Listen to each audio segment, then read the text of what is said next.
Hello, everyone in our wonderful audience, and welcome back to yet another episode of the War Report. Of course, I am your host, Constantine Martelli, joined as always by GSP. Of course, we have a lot of ground to cover in both a figurative and a literal sense, because we have quite a minutia minute ahead of us, and also plenty of other news, particularly out of Europe and the Middle East. And also, I want to take a moment to step back during this program and just try to look at this just entire global situation, for lack of a better term, with a bird's eye view. I want to zoom out a little and look at what has really transpired. Now, of course, I know we've done that before. I always try to keep that as at least a focus of the show. But just some recent developments in Ukraine, I think, warrant taking a step back and looking at the situation as a whole. And I think that might give us a better idea of what we can look forward to in the future. Because while, once again, we will get into the nitty gritty, we will get into the minutiae minute, explain what's actually happening on the ground, I think it's important to also put that in context of what that means for the wider situation. But without further ado, I know you have plenty to cover, and Yeah. it's all yours. All right. Thank you. So yeah, let's begin. There's, like you said, a lot to cover. A lot is going on. Maybe not huge territorial changes, but I think there's a crescendo on its way, and it's becoming palpable. It's even being witnessed in Western media headlines. But to begin from where we left off from the last show, so this is a very condensed, very quick rundown, and that is attacks continue in Odessa, the Odessa region, the Odessa harbor, including the southern part of Odessa Oblast, on the port cities of Reni and Ismail. These are the two towns that are just a few kilometers on the other side of the border with Romania. And I believe Reni is just on the other side of Moldova, if I'm not mistaken. In any Yes. case, uh, they're going basically. They hit grain silos again, oil storage places. The last show I mentioned that three ships, including a Greek and an Israeli, the other one escapes my mind, but they docked there, and then, like, in less than 12 hours, they just annihilated those areas where I think, where they thought that they had placed their cargo. Maybe they didn't, but this time around, a few days ago, um, there was a Turkish tanker that was headed to port, I believe in Ismail, or it could have been Reni, but it's on those Danube ports because Turkey is in talks with the US, as it is with Russia, to find other alternate routes for both Ukrainian and Russian grain. But for the Ukrainian grain, the U.S. is in talks about using the Danube as a way of transporting grain, Ukrainian grain, into Europe. I mean, that's who's using it the most. It's not African countries. It's not even China, although China takes an enormous share. Um, as far as I understand, I might have actually Spain and China reversed. One of them is taking 50%, the other one is taking like 30. In any case, those are the two countries that are taking most of the grain, and the rest is, divided. So that has been going on. More attacks in Starokonstantinovka. This is where the Ukrainian air base is. This is where they're launching their JDAMs. That name will pop up again as I go through the Battlefront updates. Uh, but all along, like in Lvov, and other areas around there, they've been hit.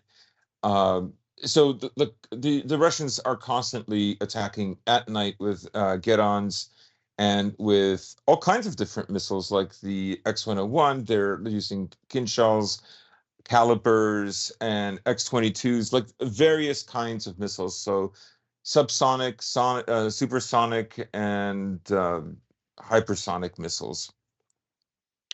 Um, since the last show, there was an attack in an area about, well, no, in Dnepr,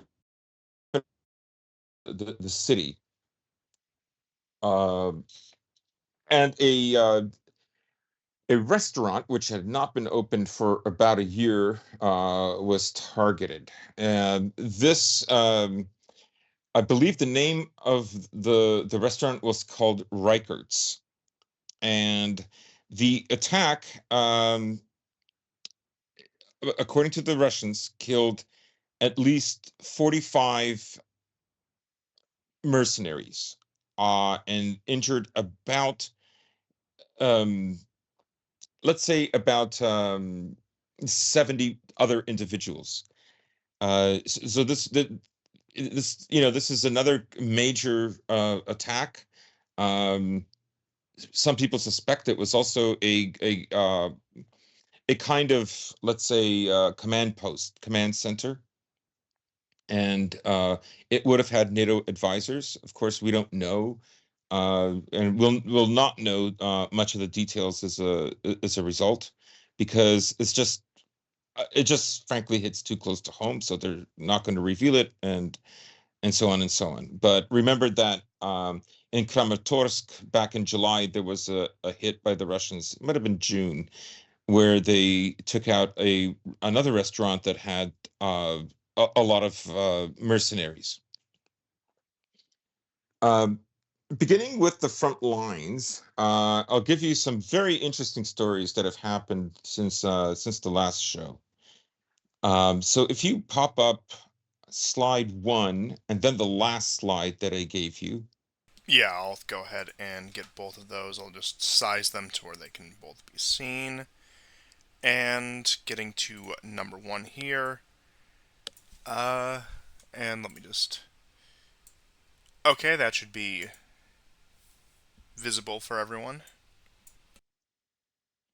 Yeah, so the interesting thing about this is, um,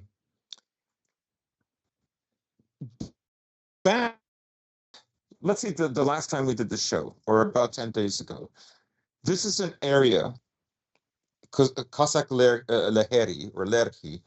Um, it's on the Dnieper River. It's east of the Konstantinovka Bridge. It's east of Kherson, the city. And the Ukrainians have been building up troops there. They took over the western part of the town. This, unfortunately for the Russians, is a place that has high-rise buildings instead of the cottages that you normally see along the Dnieper River, especially in the south, which is less built up. And I don't know if you remember, but there were prisoners that the Russians, it's claimed that the Russians had caught. As it turns out, this is, again, this is according to Dima. I just find this story very interesting, but I haven't heard any other commentator or analyst say this, but according to Dima, what that was a fake video of Ukrainians pretending to be Russians who had captured Ukrainians.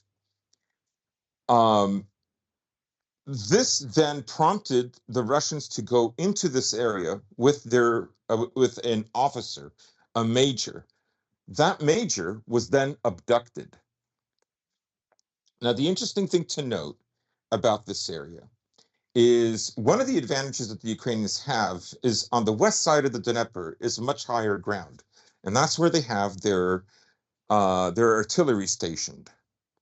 The Russians are on lower ground, and this is why they depend a lot on drones in this area, as well as helicopters and jets.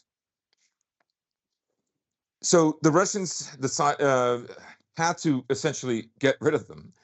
And what they did is, well, they dropped the Fab 500 bomb, but not until they destroyed one of the last remaining S-300 systems that Ukraine has. The whereabouts of this major are still unknown. I haven't heard. I wasn't able to find this story anywhere on Telegram. So, you know, maybe, but maybe, Dima's usually not wrong, but I don't know. Back in June, History Legends had a video of a Russian convoy that was struck, and people noted that convoy that got struck was indeed Russian. It did get struck by Ukrainians, but it happened a year ago. So stuff like that can happen. But I just thought that this was a very intriguing idea and gives you a sense of what the fighting there is like.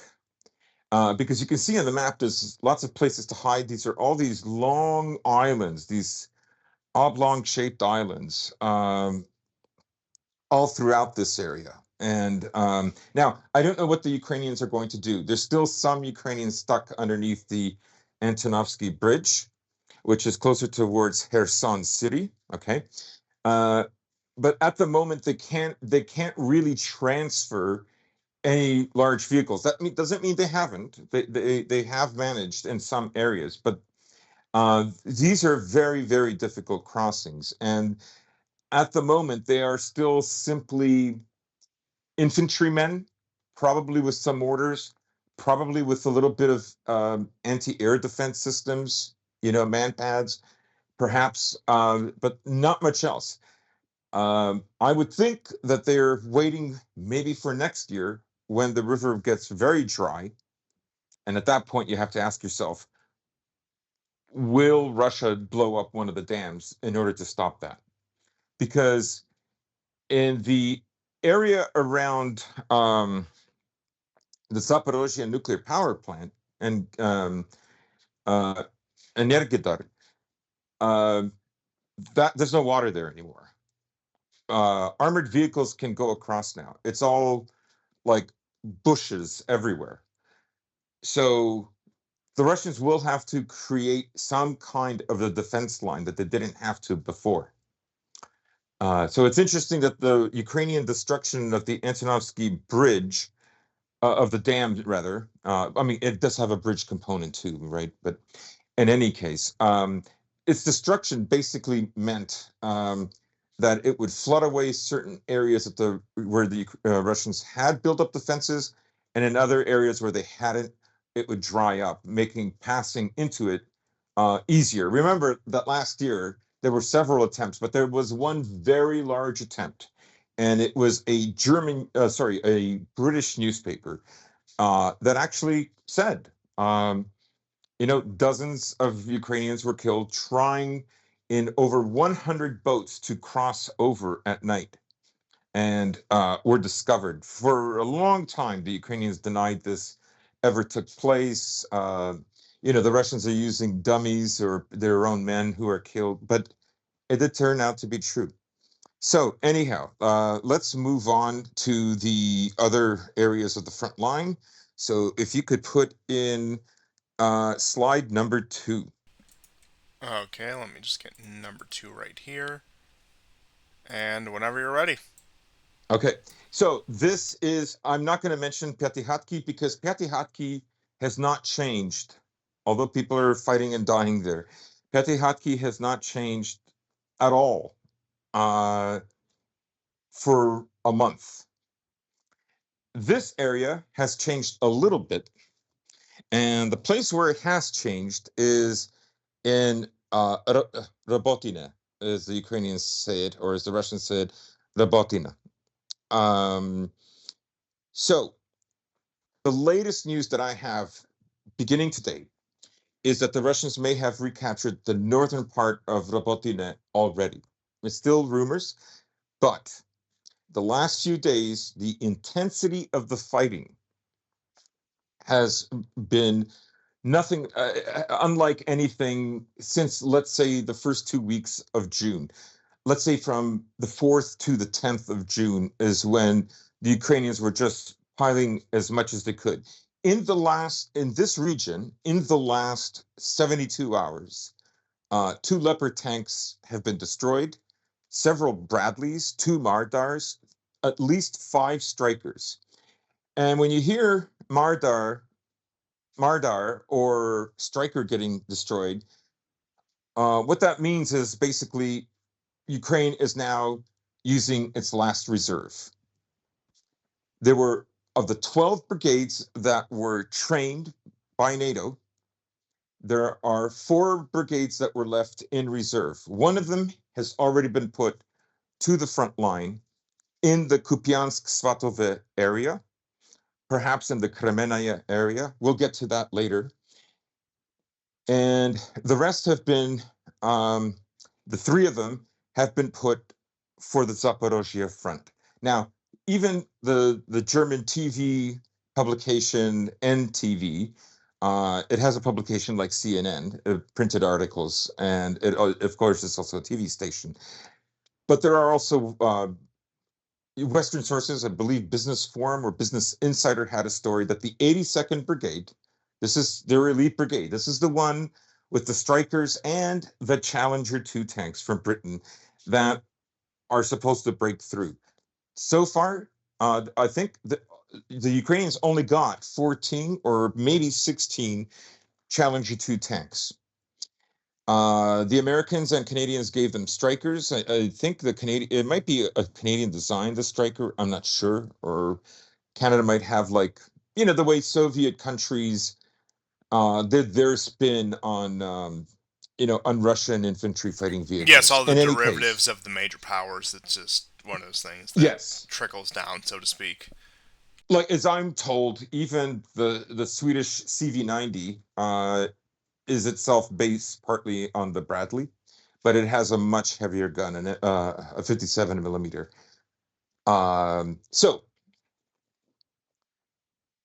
fighting here has been super intense, and no less than today. Last week we didn't really talk about this incredible tank battle that happened with, I believe, Ilosha, and the crew's name is Sakhalin.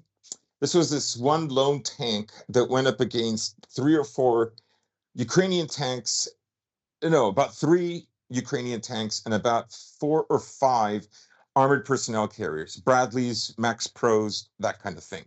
Right now, I know some people are saying it took them all out on its own. No, it took 1 or 2 of them out for sure, and the rest were taken out by mines, by ATGMs, and other devices, let's say.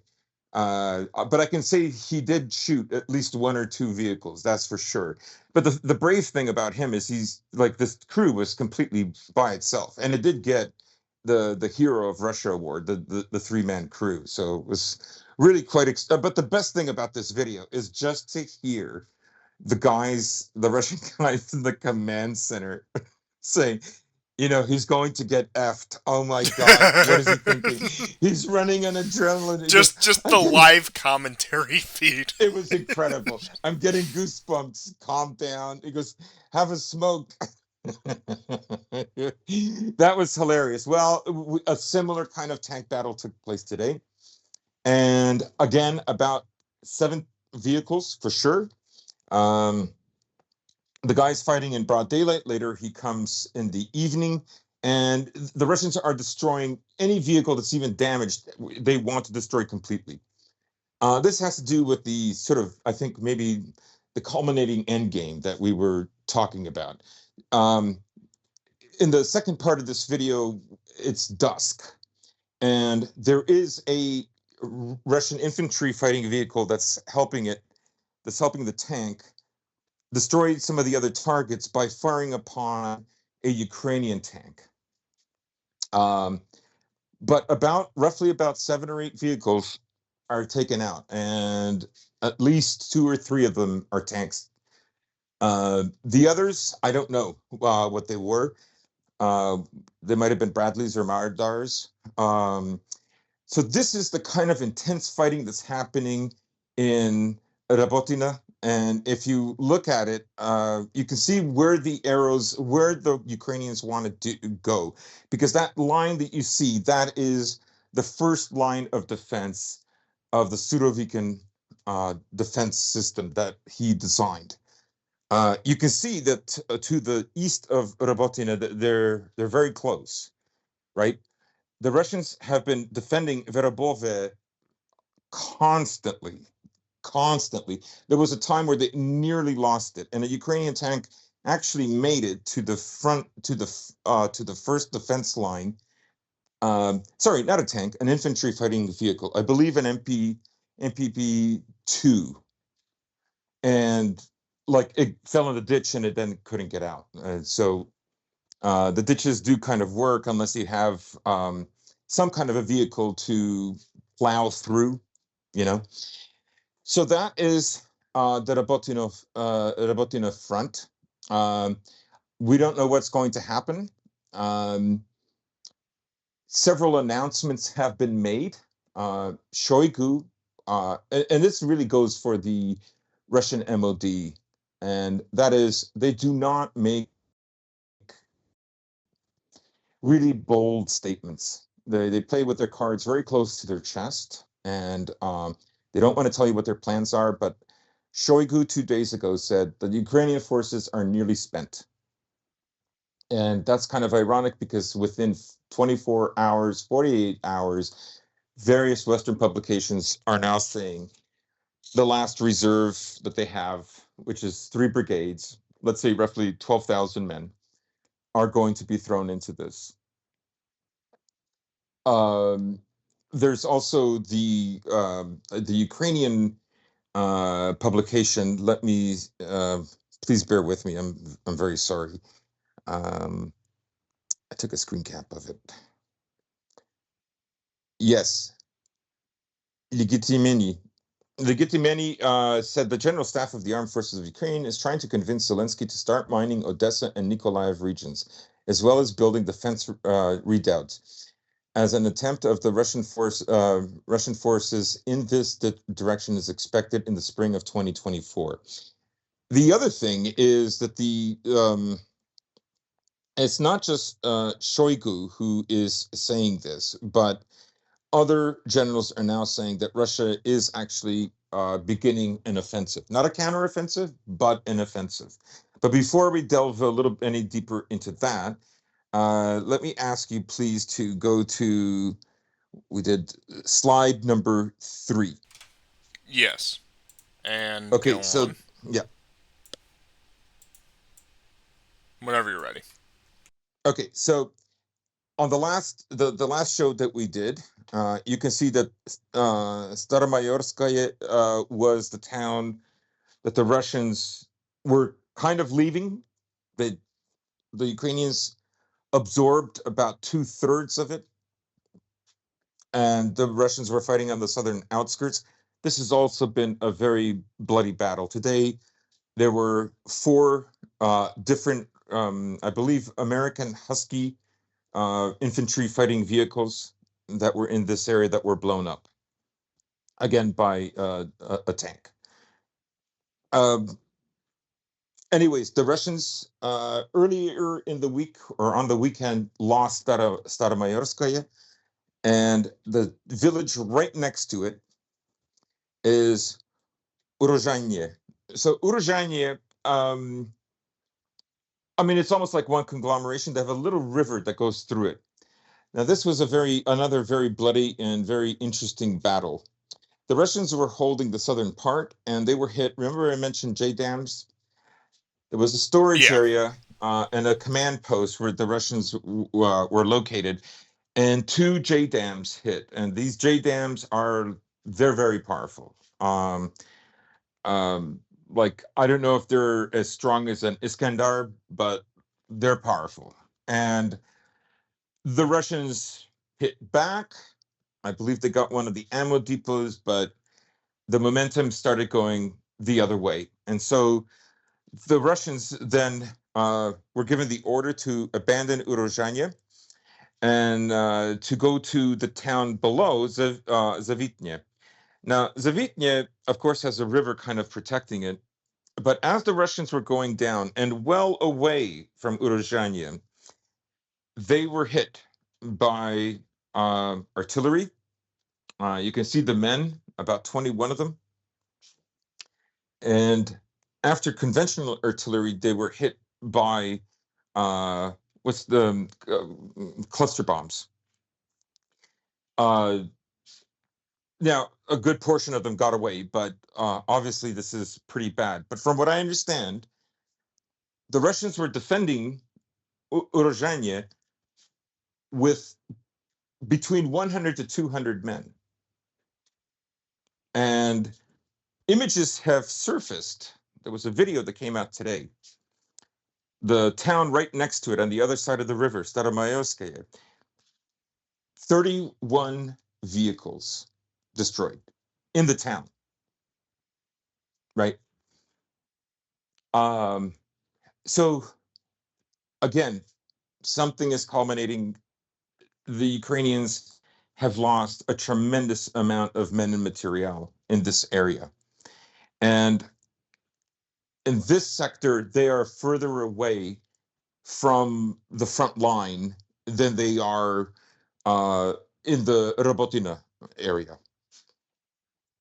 As far as I understand, so Ukraine battle map on Twitter said, at the beginning of the offensive, Ukraine was 7 kilometers away from the first line of major Russian fortifications in Zaporozhye and 20 kilometers away in the Donetsk Oblast. That's the Vremevsky Ledge. Okay, that's the Urozhanye that we're talking about. That's because this is an area that's like right on the border between Western Donetsk and Zaporozhye. And he says, now Ukraine is 9.8 kilometers from the first line of major Russian fortification, the Donetsk Oblast, and about 3 or 4 kilometers away from Zaporozhye. So 3 months, almost 3 months, the first couple of days of September will be 3 months of this offensive. And estimates are roughly around 40,000 soldiers dead,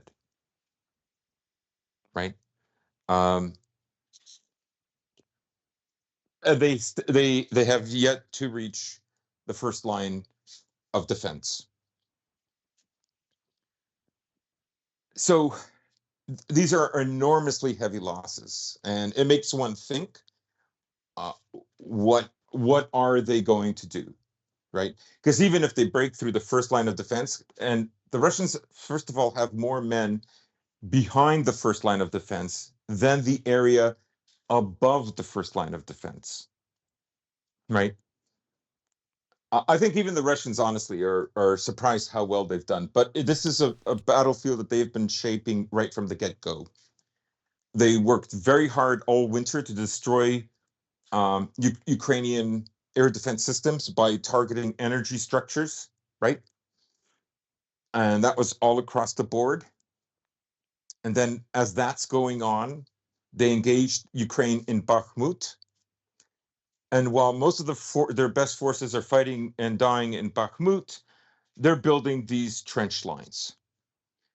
So yes, they managed to build it really well, and you have to wonder, like I always wondered, why did the Russians fight so hard in this gray zone that is in front of, north of the first line of defense?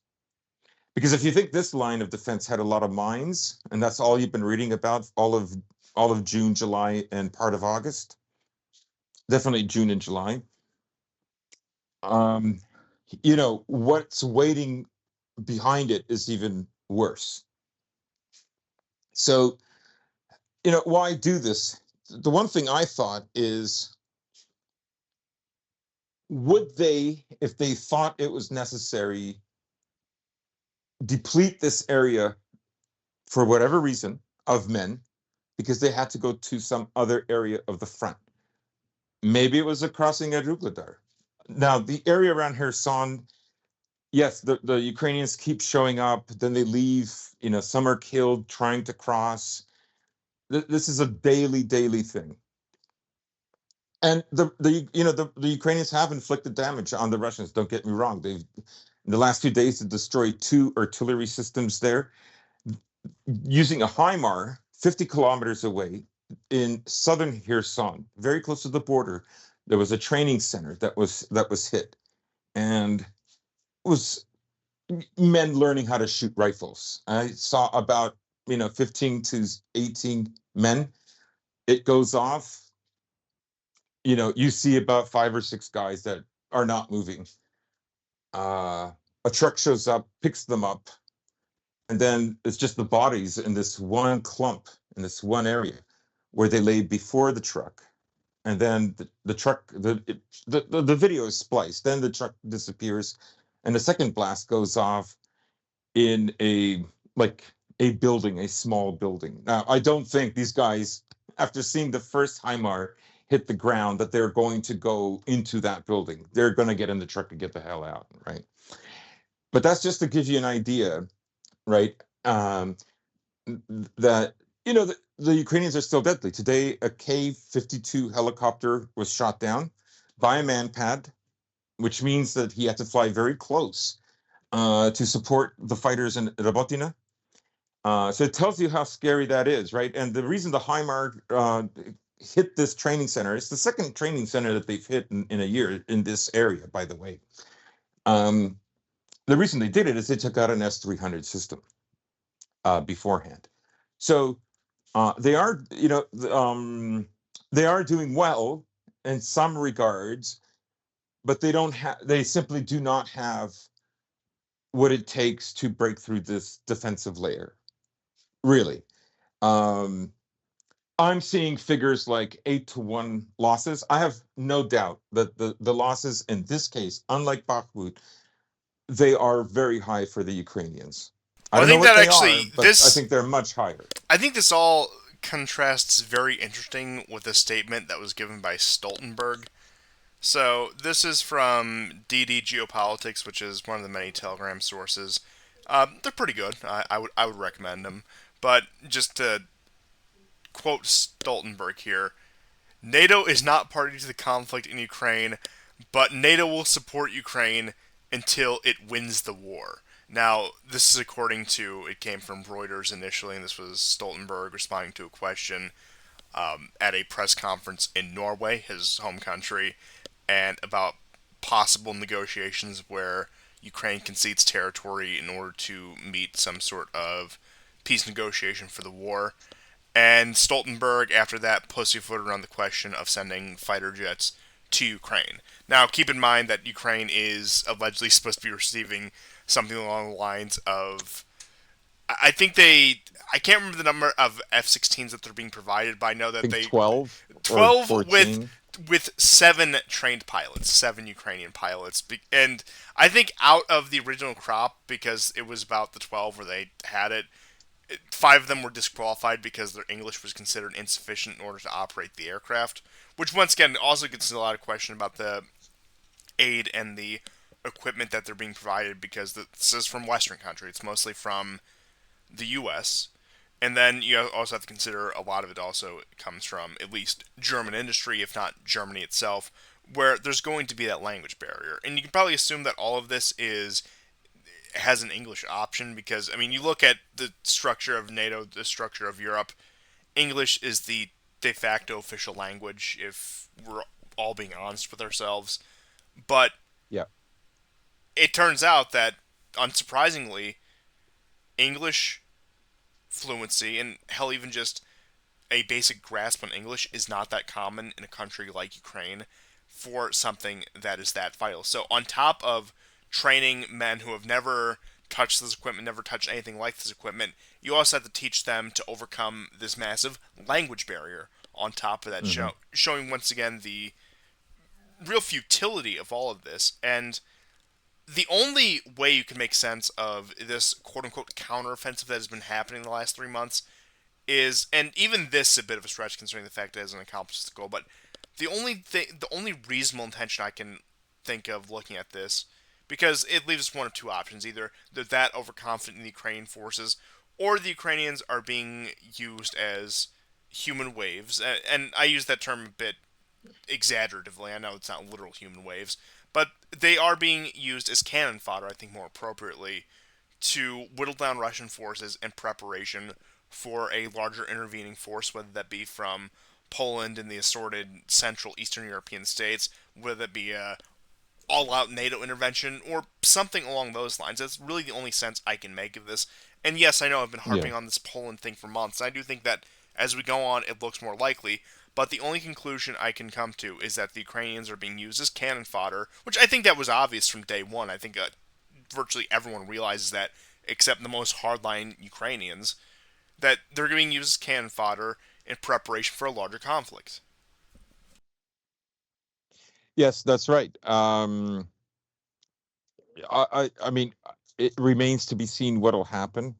I know my weasel country, Macedonia, signed up with Latvia, Lithuania, and Estonia as a guarantor of Ukrainian security after the war.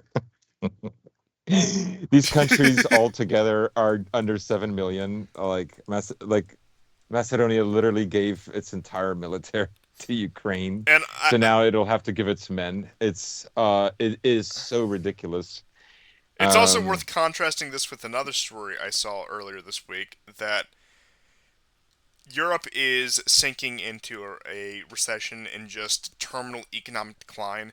And there are four yeah. countries as of this past week that have officially acknowledged that they are in a recession. That being Estonia, which is one of the countries you mentioned, Hungary, which is a country that out of all the European countries has been the most wise in its policy and the approach to this war.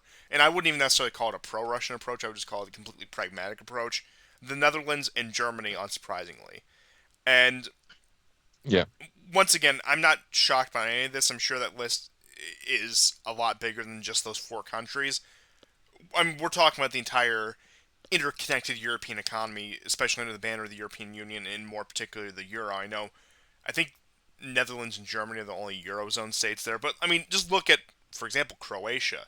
These things are being forced on the European Union states, and you notice who's been quiet since Croatia's accepted the euro? Mm. Have you heard a word from Milanovic in the past several months?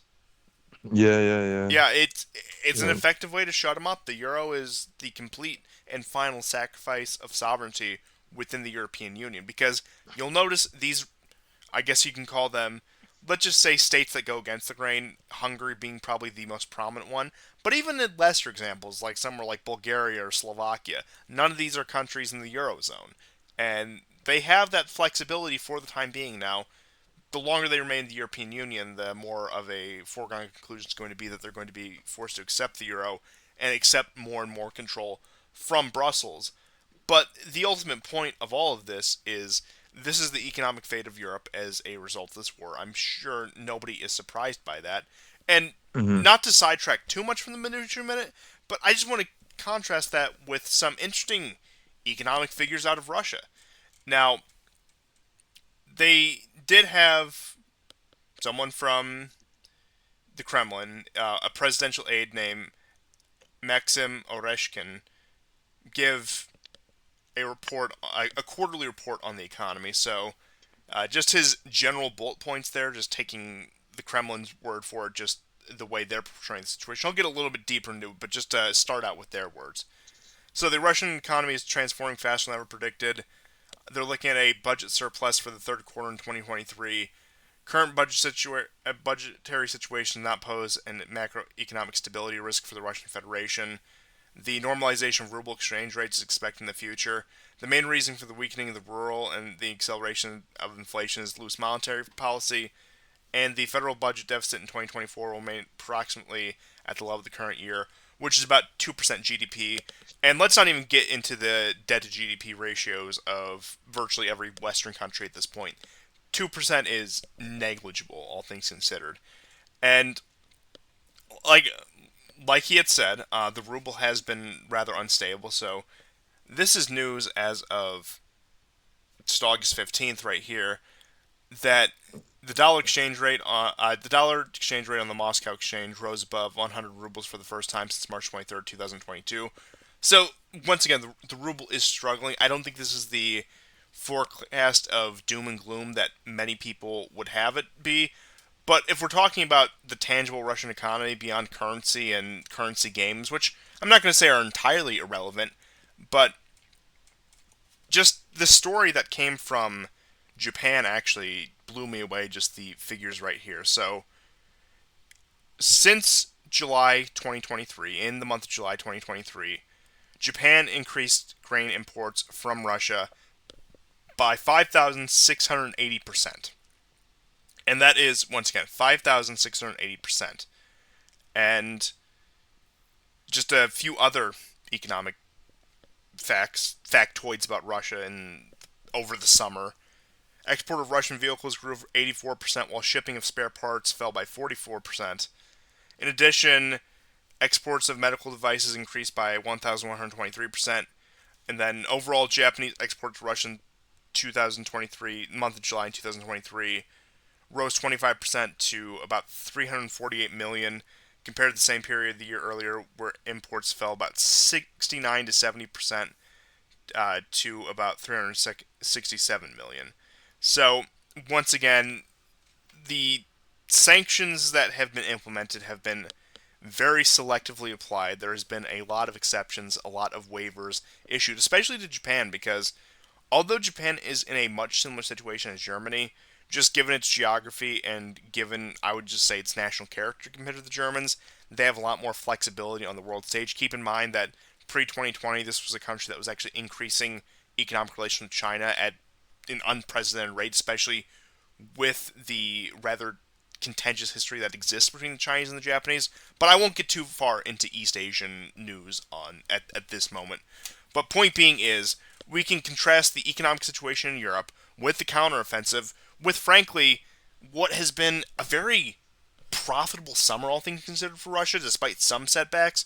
But once again, we're talking about a country that is, it's not impressive economic growth, but a country that is posting economic growth and a budget surplus going into the third quarter of this year. And I'm not going to pretend like I'm some sort of economic expert here, but once again, to compare that to the flailing economies of Germany, the European Union as a whole, and even the disappointing economic performance of the United States itself, there's simply no comparison. That's right. And Business Insider actually had a story about this. Russia got richer even as the war in Ukraine raged on last year, while the West shed trillions of dollars of wealth. Russia got richer even I just okay. Russia added 600 billion of total wealth, the Swiss bank found in its annual global wealth report. But the US lost more wealth than any other country last year, shedding 5.9 trillion, while North America and Europe combined shed 10.9 trillion dollars. There was also 1 million fewer American millionaires by the end of 2022, although the US still accounts for over 50% of the world's ultra rich individuals. Mexico, India, and Brazil also added significant amounts of wealth in 2022. And the important thing to also keep in mind is that like you say, the Russians are fighting a war right now. Their economy is actually doing better, and they're not borrowing money to fight. No, no, and war spending is still, I think, at about 3% GDP. And also, Yeah. just one last economic factor I'll put in here is from the Financial Times reported that since the beginning of the Ukraine war in 2022, that is, European companies have lost about 100 billion euros, and this is from a conglomeration of 600 European groups' annual reports and 2023 financial statements that 176 companies faced the depreciation of assets, while other companies closed or reduced their business activities due to sale, closure, or reduction of Russian business.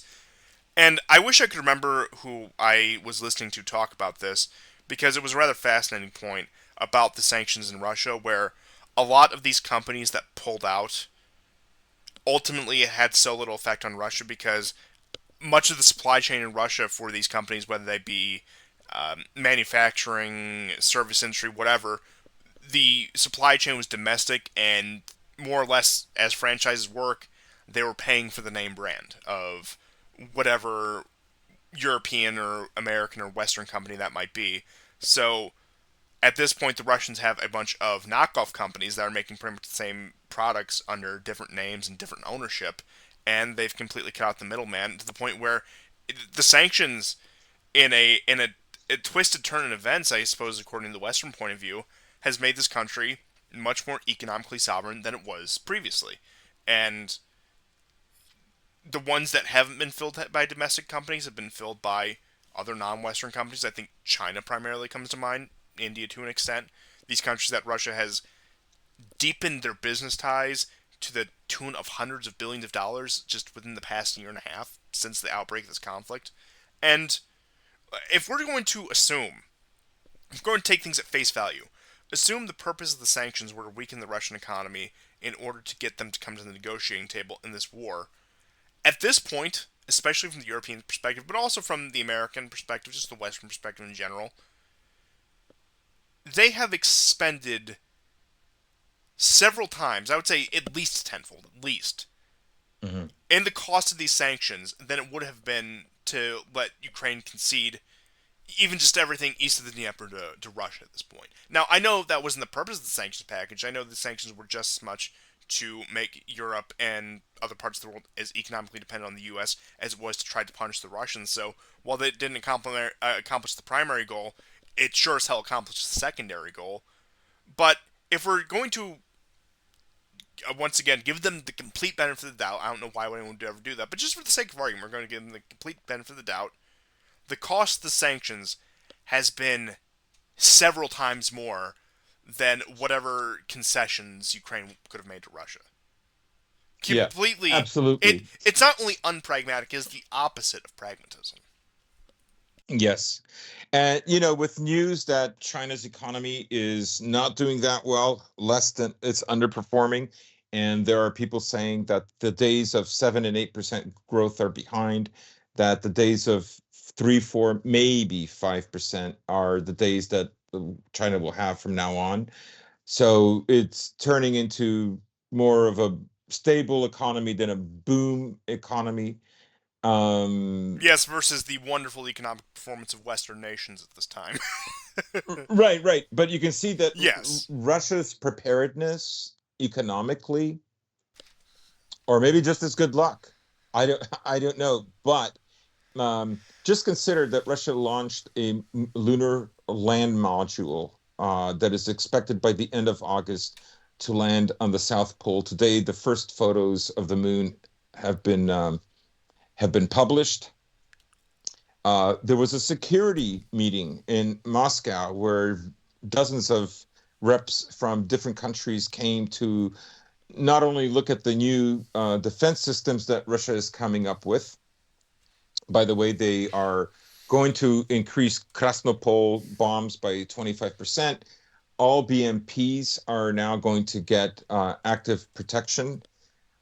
So, and other technologies are coming online just before the end of 2023 for the Russian military fighting in Ukraine, right? So all of that's happening, and then at the same time they publish all the vehicles that they managed to drag out from the Zaporozhye front to display, right? Like, I mean, that's a pretty confident move on their part. Um, so yeah, I mean, I'm merely echoing what you're saying in by just citing other details.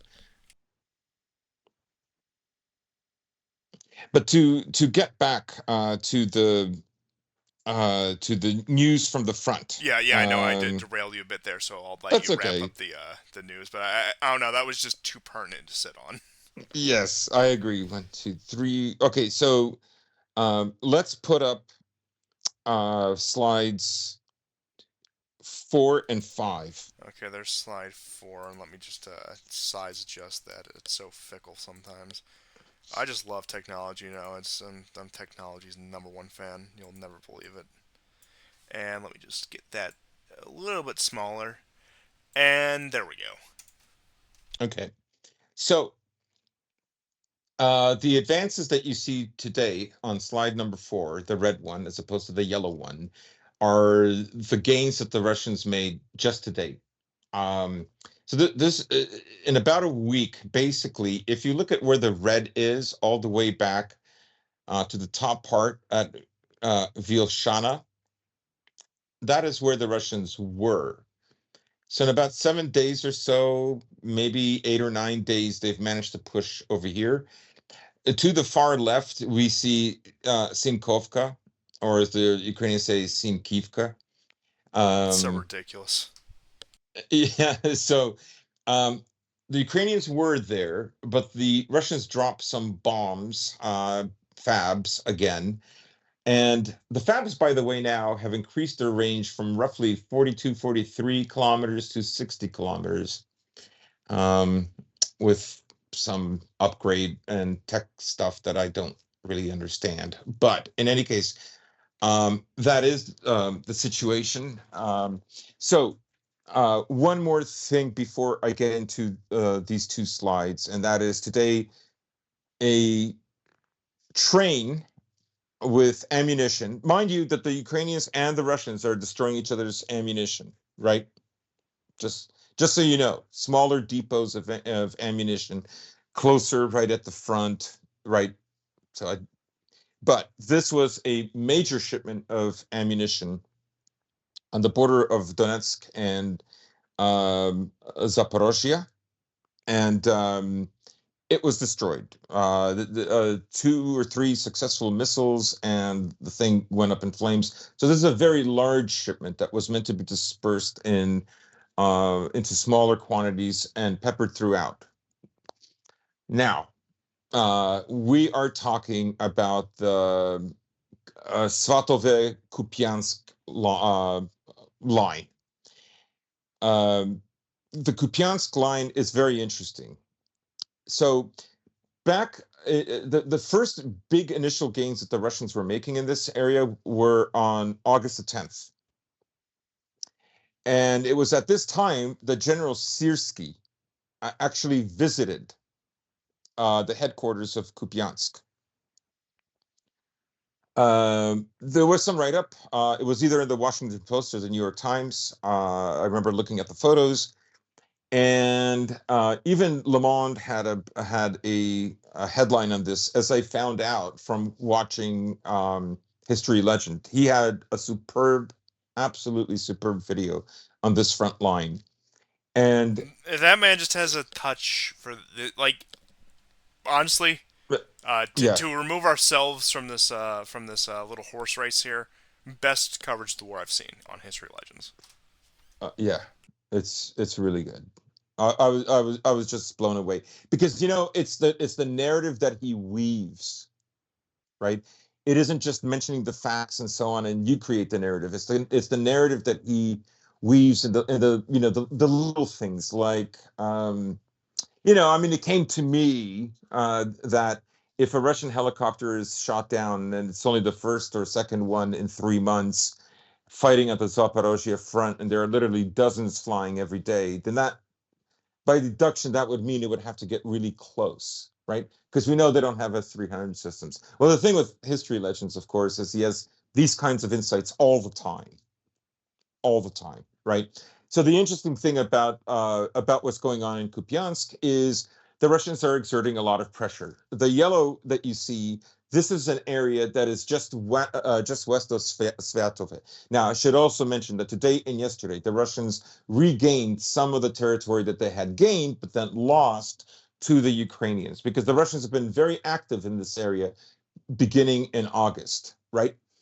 So they are pressing forward. Now, Syrski actually remember I said about there were only 4 brigades that were untouched, ready for the last push.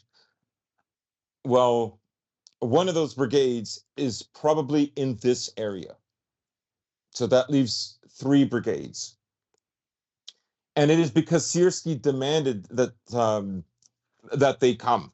I should also mention that Zelensky was in the area close to Robotine, as well as uh, um, the whole Vremensky Ledge, Staromayorsk, and Urozhanye. So so these guys are visiting the troops. They have got to raise their morale, right? Like that's it reminds me when Zelensky, near the end of December, visited the troops in Bakhmut. Right now, Bakhmut held on very tight for quite a bit.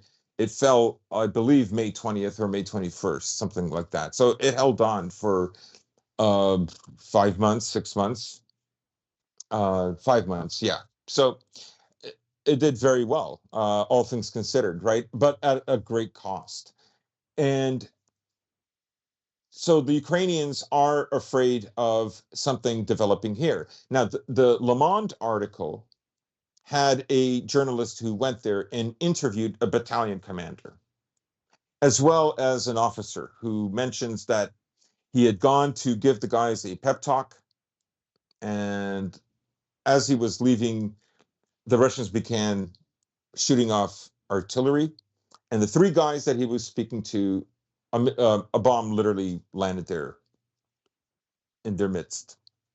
So he was saying, we don't know how much longer we can hold on. This is in the south and the Serebryansky forest. Okay, just so people know, this is south of Svatove.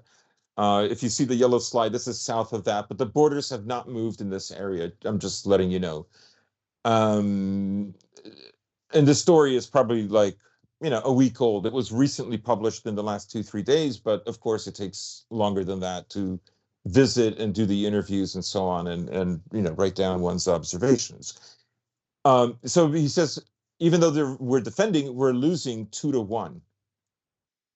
So uh, as many reserves as possible are going along the northern front, stretching from Kremenaya, Torsk, like Serebryansky Forest, all the way to Kupiansk. Something like 58 villages were evacuated on both sides of the Oskol River, but as far as I understand, only women and children are allowed to leave, and the men are being forced to fight. I'll have a As lot more well, to get into on the yes, conscription yes, question once you wrap up with this, because there's a lot of interesting things that have been happening with that. yes. So um, this is a very difficult battle, and it is probably here that we're probably witnessing the beginning of the Russian offensive.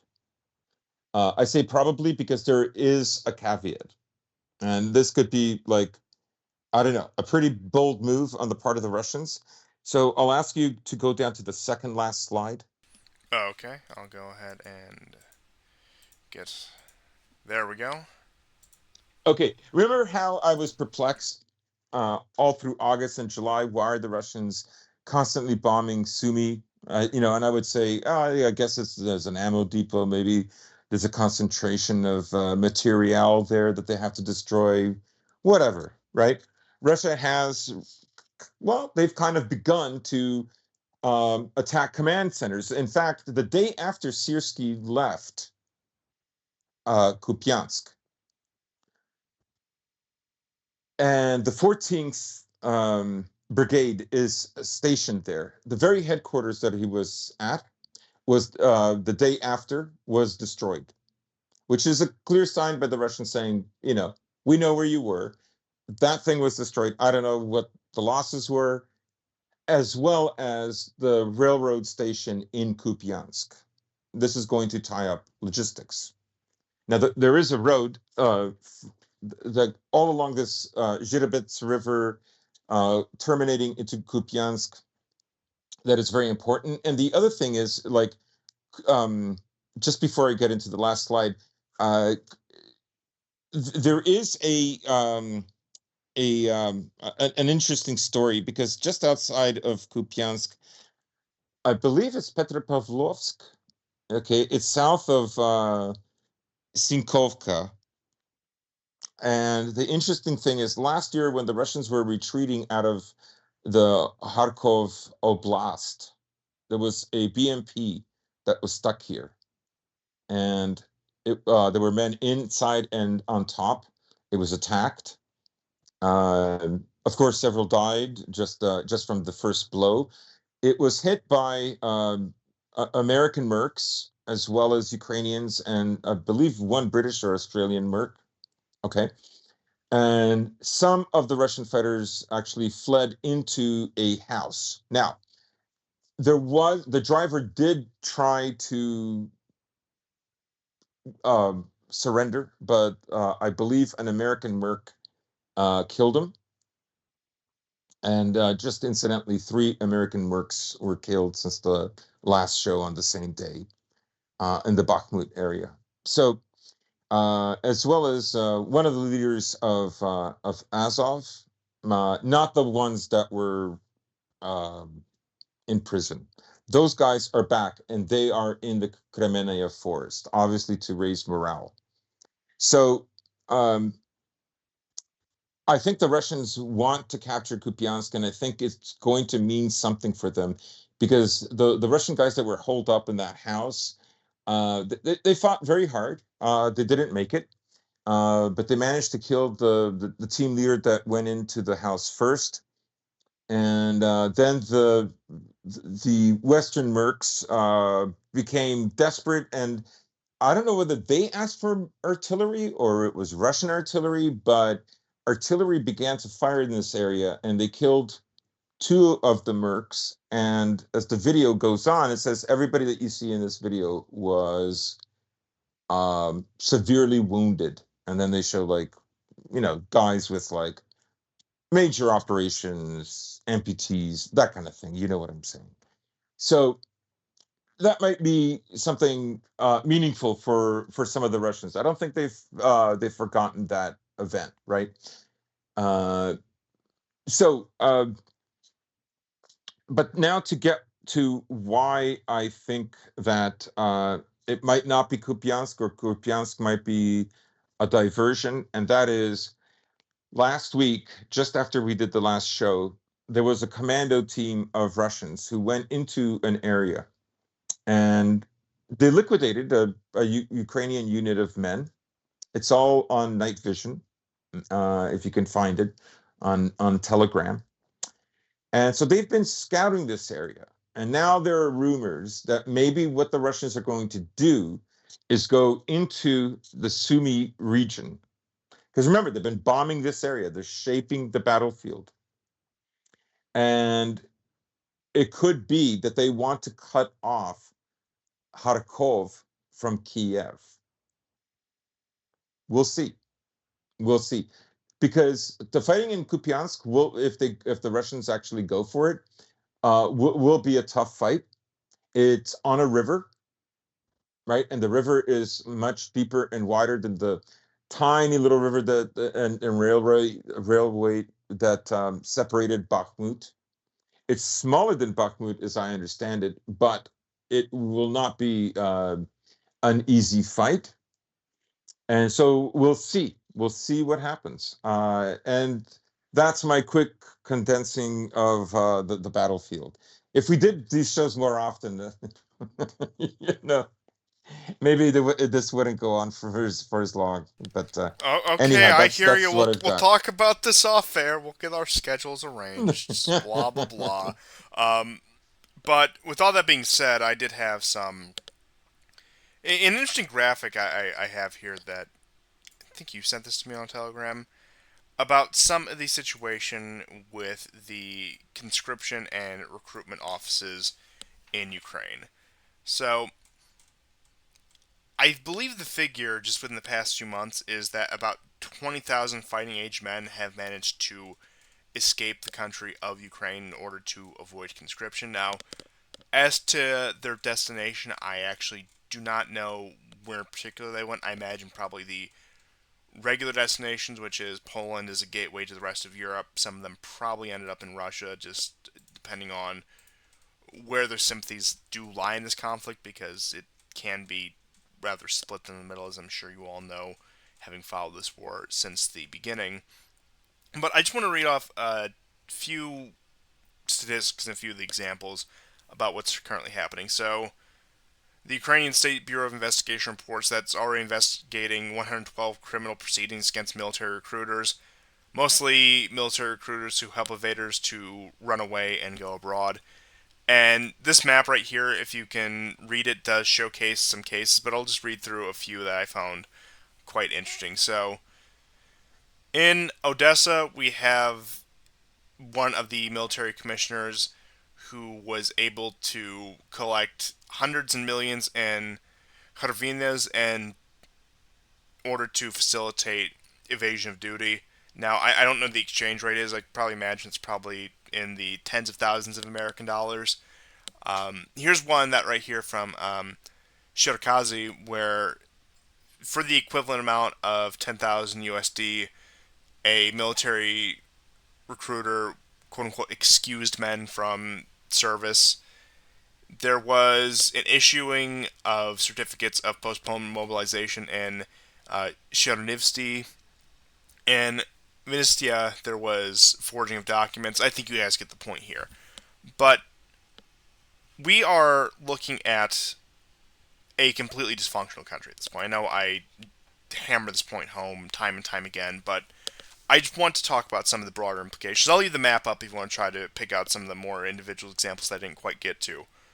But since before this war even started, going back to the Maidan, this has been a country that has done everything in its power to alienate broad swaths of the population at various times. I mean, starting with the most obvious example of the suppression of the Russian language and the cracking down on ethnic Russians within the state of Ukraine, which ultimately led to the Donbass crisis, which brought us where we are today.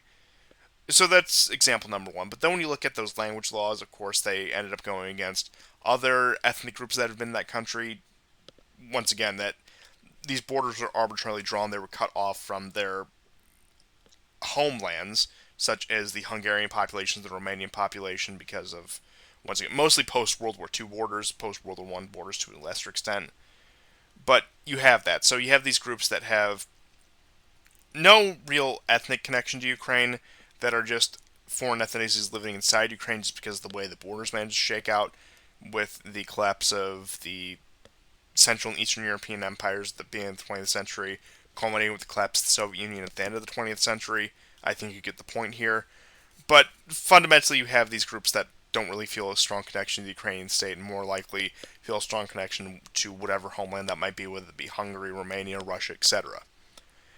And then in 2018, of course, you have the fomenting of the schismatic church by the State Department, which further alienates more Ukrainians who even do view themselves as ethnic Ukrainians, even do view themselves as a distinct people from the Russians, but still, of course, don't view themselves as completely alien to the Russians, don't view the Russians as completely alien to them, and still understand that, yeah, we have a shared history, etc., etc., our church and communion.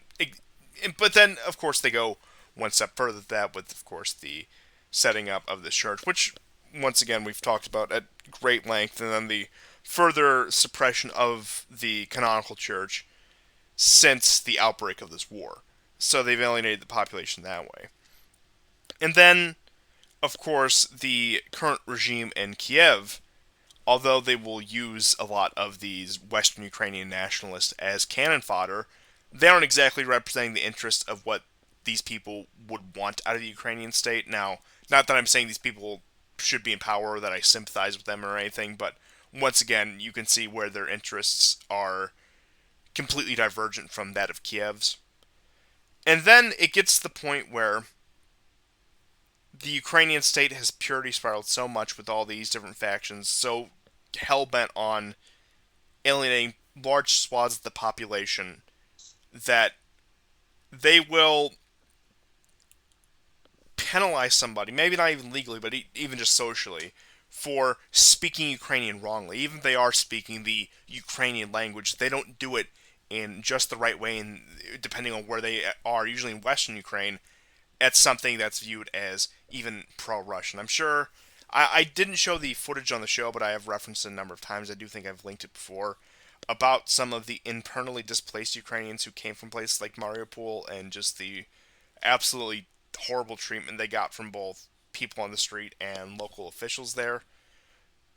And you look at this and you wonder why, just in the past, I think it's month, that 20,000 fighting age men have tried to flee this country. And you also look at the other examples of avoidance of military service I have up here on the map. Now, maybe you could attribute a few cases to cowardice. Maybe there's people who don't want to fight and die simply because of that reason, whereas otherwise they'd be preparing the Ukrainian cause otherwise. And there's a lot of people like that in the diaspora where they'll shout at the top of their lungs about the Ukrainian cause, but then won't lift a finger to help in any real sense, which, I mean, I don't think I need to deep dive into the hypocrisy of overly vocal diaspora nationalists. I think you all get the point there. But when you are when you have a country, and that's just a few examples of what the Ukrainian state has done just in the past 8, 9 years. But when you have a country that at every turn, every few months, is implementing some policy that is just a complete alienation of large swaths of the population, why would any of these people want to fight for you? And also, just looking at some of the footage out of Kiev in recent weeks, where it's just a normal functioning city at this point. It has a nightlife and people are out there drinking, having fun, etc., etc. Not that a war ever completely pauses those things, but you compare that with, of course, the regions out east, which are feeling the brunt of this war, and you compare that to even where they're having some of the conscription drives right now. For example, in Ivano Frankivsk, I probably botched the pronunciation of that, but once again, where the Yeah, far western Ivano-Frankovsk reaches. or Frankivsk, as they But say. once again, and this isn't anything new, but it's ramped up in recent months. You have the grabbing of fighting age men off the streets, just throwing them in the back of vans and taking them to conscription centers. And those are the two societies that we have to contrast. And when you are I mean, I just want to put it this way. Just I think this sums it up well. 2.5 million 2.5 million Ukrainians, excuse me, at the beginning of this war, looked at their options and decided that it was preferable to flee to the country that was invading them than to stay and fight for the regime in Kiev. That is Yes. how alienating the Ukrainian state has been to its own population. And look, I know Ukraine's a bit of an amalgamation. It wasn't really going to ever be a properly unified state in the way that even just a lot of other European countries are. But they really went the extra mile in order to alienate so much of its population. I mean, I'm sure it's happened before, and I know the ethnic situation is, of course, very particular to this, but I can't think of any other example off the top of my head where refugees have fled to an invading power. Yeah, I mean, um, all kinds of things have happened in the last few days and since the weekend.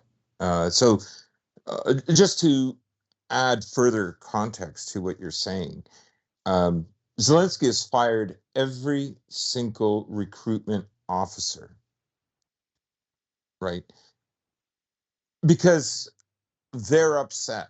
They have found out roughly 20,000 conscripts have managed to leave the country without getting caught. The way they look at it, that's 5 brigades. And today, they released videos of children, 3 separate videos. One of them is a nervous, kind of nerdy boy behind theater curtains, and it's always the same. It's okay to be afraid. That's normal. It's overcoming your fear that counts. Another boy who's afraid to jump in the river like the other boys have, and he's being taunted. Well, he finally does make the jump, and it says, understanding your fear or recognizing your fear is manly. Except now it shows him in a military gear jumping out of an infantry fighting vehicle. Another one is a boy too afraid to go down in the basement. He's got a flashlight, and then it shows him part of some kind of commando squad. Like, it's just like they're preparing for a multi-generational war, right? That's why they introduced a law forbidding males from 16 to 18 from leaving the country. 16 to 18, because they're thinking like, oh, in 2 years these 16-year-olds are going to be 18. And that's Perfect. assuming they don't drop the conscription age to 16, which several other countries have done in these kind of wars. Yeah. And once again, I Yeah. always think of the Spanish Republic in 1938, where I think their conscription age ran from 16 to 55, something ridiculous along those lines, where just any man who had been through puberty but also not a retiree was eligible to be conscripted. And I mean, the Ukrainian state is getting to it at this point. If this war is allowed to continue, they will they will reach those margins of ages they can conscript. And once again, I know there's other states which have not been in the service of their people, have persecuted their own people, but in recent history, given these circumstances, I cannot think of a state that has done more. I know I keep harping on this point, but I just can't get over it. A state that has done more to alienate its own population in such a time of what is, at least from a Ukrainian perspective, and if you have any value in the Ukrainian state remaining an entity in the future, what is an existential crisis, they are hell bent on completely alienating the population. Like I said, it's not even just the ethnic Russians, the Russian speakers that they are trying to. That I mean, because once again, they've been doing that since the Maidan. They've been doing that for 9 years at this point. That's, Yeah. as I said, the reasons war started in the first place. But it just becomes more and more and more of a purity spiral to the point where, I mean, also you look at the course of this war, how many civilians have fled with the Russians. For example, when the Russians were retreating from territory that they had previously gained, how many were going back with the forces, and the attempts by the Russians actually to try to open up humanitarian corridors for people who wanted to go to the Russian side. And like I said, it's certainly not the only example, but it, Remember them shelling them oh, yeah, when they were absolutely. leaving Zaporozhye? Remember the Ukrainians shelled and they destroyed like 8 or 9 cars and just killed the people in the cars just for leaving. Look, and I'm not trying to paint some picture where the people are coming out with, flowers and giving the Russians a ticker tape parade or anything. But once again, it's to the point where hundreds of thousands, if not millions, of Ukrainians, if you count the ones who have already left, look at what's happening in this war and think that I would rather take my chances on the Russian side of the front lines, if not in the country of Russia itself, than remain in this completely dysfunctional state, which seems hell bent on trying to trying to isolate and put itself against literally every segment of the population. Is there a segment of the population which the Ukrainian state, which the government in Kiev represents, even the, once again, the Bandit Azov types? No, they're not even represented by this. And frankly, they're probably going to be the ones who actually end up overthrowing Zelensky. I'll reiterate, not that I want those kind of guys in power in Ukraine, given their track record of what they have done in this war and in the lead up to this war. But point being is, I cannot see. I mean, I know the obvious larger reasons, the support coming from NATO and the West, etc. But I cannot see, even just in terms of internal cohesion, how the Ukrainian state is still functional, and how people, and how you don't have soldiers that are just completely deserting, and because morale is in the complete gutter among the Ukrainian forces. There is, Yeah. I mean, and it's gotten to the point where you've had these guys who have been trained by the West, these Western Ukrainians who have been shipped off to the UK, Germany, even the US to receive NATO standard training with NATO equipment. And look, we saw what happened that one Leopard column a few months back. That was just completely embarrassing for both the There's Ukrainians over and the West. 35 destroyed Leopards now, That easily. that's yeah, that's I That's didn't that's more than half the fleet that they were given. I didn't even know These it are Leopard it got that 2As, high by yet. the way. But point being is you have them touting this NATO training equipment getting completely wiped the moment they enter the battlefield, the moment they enter into this quote unquote spring, summer. At this point, they'll call it the autumn offensive. They'll find some way to try to justify that and rename it and try to save face. But it's gotten to the point where, even on top of that, you have Western media outlets saying, well, we've done everything we can for the Ukrainians, just that they haven't tried hard enough, which really puts you in a damned if you're do, damned if you don't situation, no matter who you are, because we look at Yeah. this where we have and I think a lot of people forget that we have been providing training and equipment to the Ukrainians, that being the collective West, NATO, etc., for 80 years before this conflict started, since the Maidan. The integration of Western militaries with the Ukrainians, trying to bring the Ukrainians up to NATO standard, what happened for 8 years. And what was it? Weren't they training like a brigade a year prior to the war? Brigade. They were training between 5 to 8 brigades a year. Yeah, I knew I thought I was lowballing myself there, but yeah, they were. When the war started, the Ukrainians had between 240 to 260 NATO trained brigades. They were just trained in Ukraine. They just weren't trained in Europe, right? Well, I mean, okay, there were a few camps. Some of them were trained, but these are small numbers. The vast majority, overwhelming majority, were trained in Ukraine. Not just that, but their Mobics, their mobilized forces, all of them got rotation to go fight on the Donbass front a little bit, right? So it's not like that their reserves, their recruits had no training at all. And understand, I'm just talking about, let's say the first year or the first 10 months of 2022, right? Like basically their push to Kherson last year cost them like 10,000 killed in action. That's according to that guy Ponorenko or Pomerenko Yeah. on Twitter. Um, so um, they're kind of this is four times the amount of losses than they experience in Kherson that they are experiencing now in Zaporozhye, right? And I And also you just can want tell, to take like, a moment to say that yeah, in my ramblings, I do understand that you can separate a nation as a concept from the state that governs it. That's not unthinkable at all. But we have a couple issues when talking about in Ukraine in particular with the way the borders are drawn with all the different nations that exist within Ukraine itself. And the question also once again comes to, especially in such a time of existential crisis, which nation, which people is the Kiev government representing?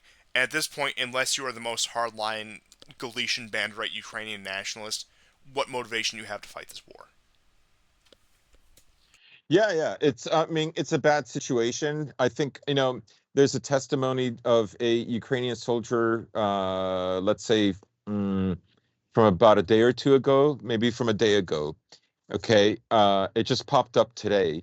And for the ones that are more motivated, and I'm sure that this kind of thought permeates through a large segment of the Ukrainian population. So he was saying, we cannot manufacture. The Russians can manufacture weapons. We have to ask for weapons.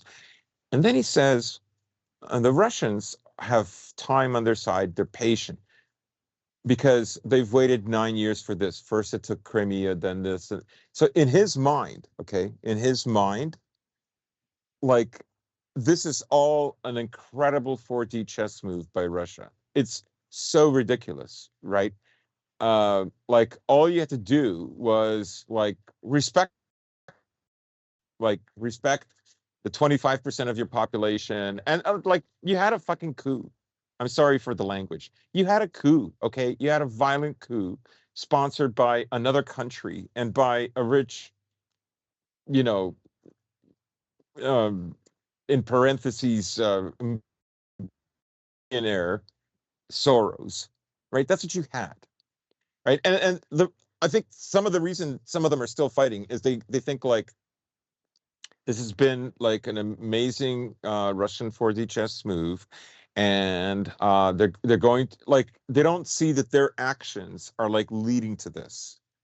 Like those 6 weeks that the Russians are trying to come up with a peace agreement to stop shelling uh, and not to invade the Donbass, which up until the 22nd of February, Putin was not going to recognize them as part of Russia. To Oh say no, and nothing of Putin got a lot of Zaporozhye or Kherson. criticism with inside Russia for not taking the situation more seriously. A lot of the people who were eh, Yeah, more passionate absolutely. about But like but the these guys think yeah. it was all. But they always do this. They give like Putin is this incredible evil mastermind who devised this whole thing, right? Yeah, So, that's really what it all comes down to in their but minds. But but one their leaders have always known. Their leaders have always known that for them to be in NATO and in the EU, right, that they would have to force the Russians to leave, convert, or exterminate them. They've always known that. All Ukrainian leadership, I would say, from the Maidan onwards, understands this. yeah, and that'll actually bring me into some points about some things happening in Latvia and the Baltic states that I'll get into in a little bit here when it comes to their ethnic Russian populations. But One other thing I did want to point out, and I just want to field this idea to you and to the audience. I do have to wonder, given the previous actions of the Ukrainian state, of the SBU in particular, how many men on the front lines do you think are fighting because they fear reprisals against their families? Oh yeah, absolutely. Absolutely. I mean, I would imagine, of course, I wouldn't even say the majority or even close to the majority, but I would say it's in the double digits of percentages that a lot of these guys are fighting under what are effectively, if not for themselves, for loved ones, hostage situations. And you see this time again where I was I think I mentioned this previously. It was this documentary maker who was actually interviewing Ukrainian nationals who have fled to Russia, where a lot of them wanted to remain anonymous because of what Yeah. the Ukrainian forces have done in the past, and also look at what happened when they re-entered. I think Kharkov is the most blatant example, but also when Hmm. they re-entered parts of Kherson and just territory that they re-entered during the counteroffensive. The complete crackdown they performed, their standard of collaborator going down to something is accepting basic food aid, where that Right. They did that in Bucha and Irpin. And those people were just scared. Many of them are just elderly people, right? They're not on Russia's side, right? They're hoping this thing blows over quickly.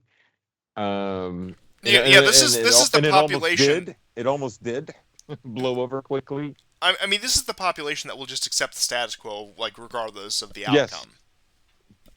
They're just set in their ways in that regard. But once again, like these are the people that the SBU, that the of course Ukrainian state in general, it cracks down on, calls collaborators for continuing their bureaucratic job in whatever local government office they work in, or whatever sanitation plan, or food aid, or accepting food aid, or once again just the absolute lowest standards that you could have for being considered a collaborator, any association with the Russians, etc., etc.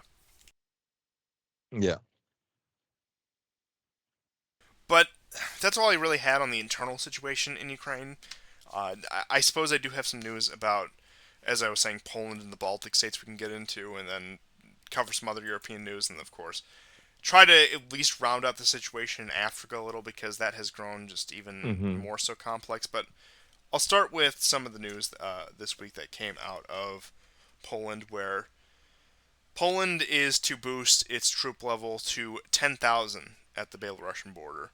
So this is what was reported on public radio by Mariusz Błaziak, who is the defense minister of Poland, and he said that the 4,000 troops will be on the front lines with an additional 6,000 in reserve to support, and that of course they want to put it there to quote unquote deter Belarus from any sort of attacks on Poland, especially the presence of the Wagner group in the country. And the probably the funniest statement out of all of this is that there was an official accusation of Wagner smuggling migrants into Poland from Belarus. It's ridiculous.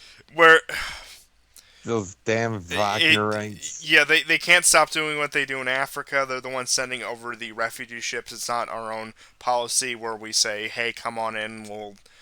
We'll give you a lifestyle of luxury where you can send countless funds back to your home country where they can take advantage of the completely lopsided exchange rate, etc., etc." It is clearly a Russian ploy. You know, I believe we discussed this at one point. I can't remember whether we discussed this on air, but honestly, Putin really just needs to give his Gaddafi speech that the current Russian Federation, and look, looking at the birth rates out of places like Turkmenistan, Kazakhstan, etc., this is not an exaggeration, that the current Russian state is the only thing standing in between the rest of Europe and the feared Eastern hordes that they drone on about. Yeah. And look, I'm not going to say anything about the demographic situation in Russia, because I think that's a conversation that always gets bogged down. There's so many factors you can get into. But point being is, I want people to just take a moment to consider whether you love the Russians, hate the Russians, etc. Regardless of your thoughts on Putin, that realistically, a stable Russian Federation is preventing hundreds of thousands, if not millions, of more migrants into Europe. And we're talking about Brussels, Washington, London, who have more or less made their official policy at this point that they do want to Balkanize Russia. And you want to talk about the demographic woes of Europe right now, which is completely legitimate. Don't get me wrong. I'm not going to downplay the situation in Europe for a second. But do you think this demographic situation in Europe would improve if there was suddenly a collapse of the Russian state, a multi-ethnic Russian state, as they love to remind you? Where do you think those people are going to go? Do you think Mhm. they're going to go to China? You think they're going to go? Do you think they're going to go eastward? No, they're going to go westward to get whatever wealth is left in the Western world at this point. Now, that wealth is rapidly dwindling, especially in Europe. But point being is, it is just the the delusion of these people. They do not think these things through. And like I said, I don't even think you need to be necessarily quote unquote pro Russia to see these things. I think you just need to exercise a sense of objectivity and rationality just for once in your life. Not that I think anyone in this audience is taken in by that, but I'm just speaking to the masses in general. That just take a moment and consider the consequences of these actions. Whether that be this war in Ukraine. I mean, even the war in Ukraine has caused significant demographic woes for places like Poland. Even some places in Western Europe, you've had significant demographic change. And look, obviously, it's probably yeah. I'm going to be completely honest. Yeah, it's better to have 10,000 Ukrainians show up in your village than 10,000 people from, say, Algeria or Pakistan, just demographically speaking, from a European perspective. But that's still going to come with its share of challenges and its share of social corrosiveness. That's just undeniable. Like, interethnic conflict in Europe is not a thing of the past. And especially now, it's going to become a more pronounced problem as the demographics once again shift. Keep in mind that the homogenous European states we see that are being slowly degraded by, well, even more than slowly, being completely degraded by the current powers that be in Europe, were bought and paid for in the bloody ethnic cleansing of the late 19th or the 20th centuries. I think it would do everyone well to remember that the price that was paid for Yeah. these relatively stable and homogenous states, and that not only has it been undone by let's not even get into the migration crisis, but even more recently, the number of Ukrainians who are leaving the country with no real intentions of returning. And I think that's one thing that gets overlooked about this demographic crisis a lot in Europe, that the homogeneity that so many European states enjoy that you do not get really anywhere else in the world, that have caused woes in places like Africa, the Middle East, and even to an extent East Asia.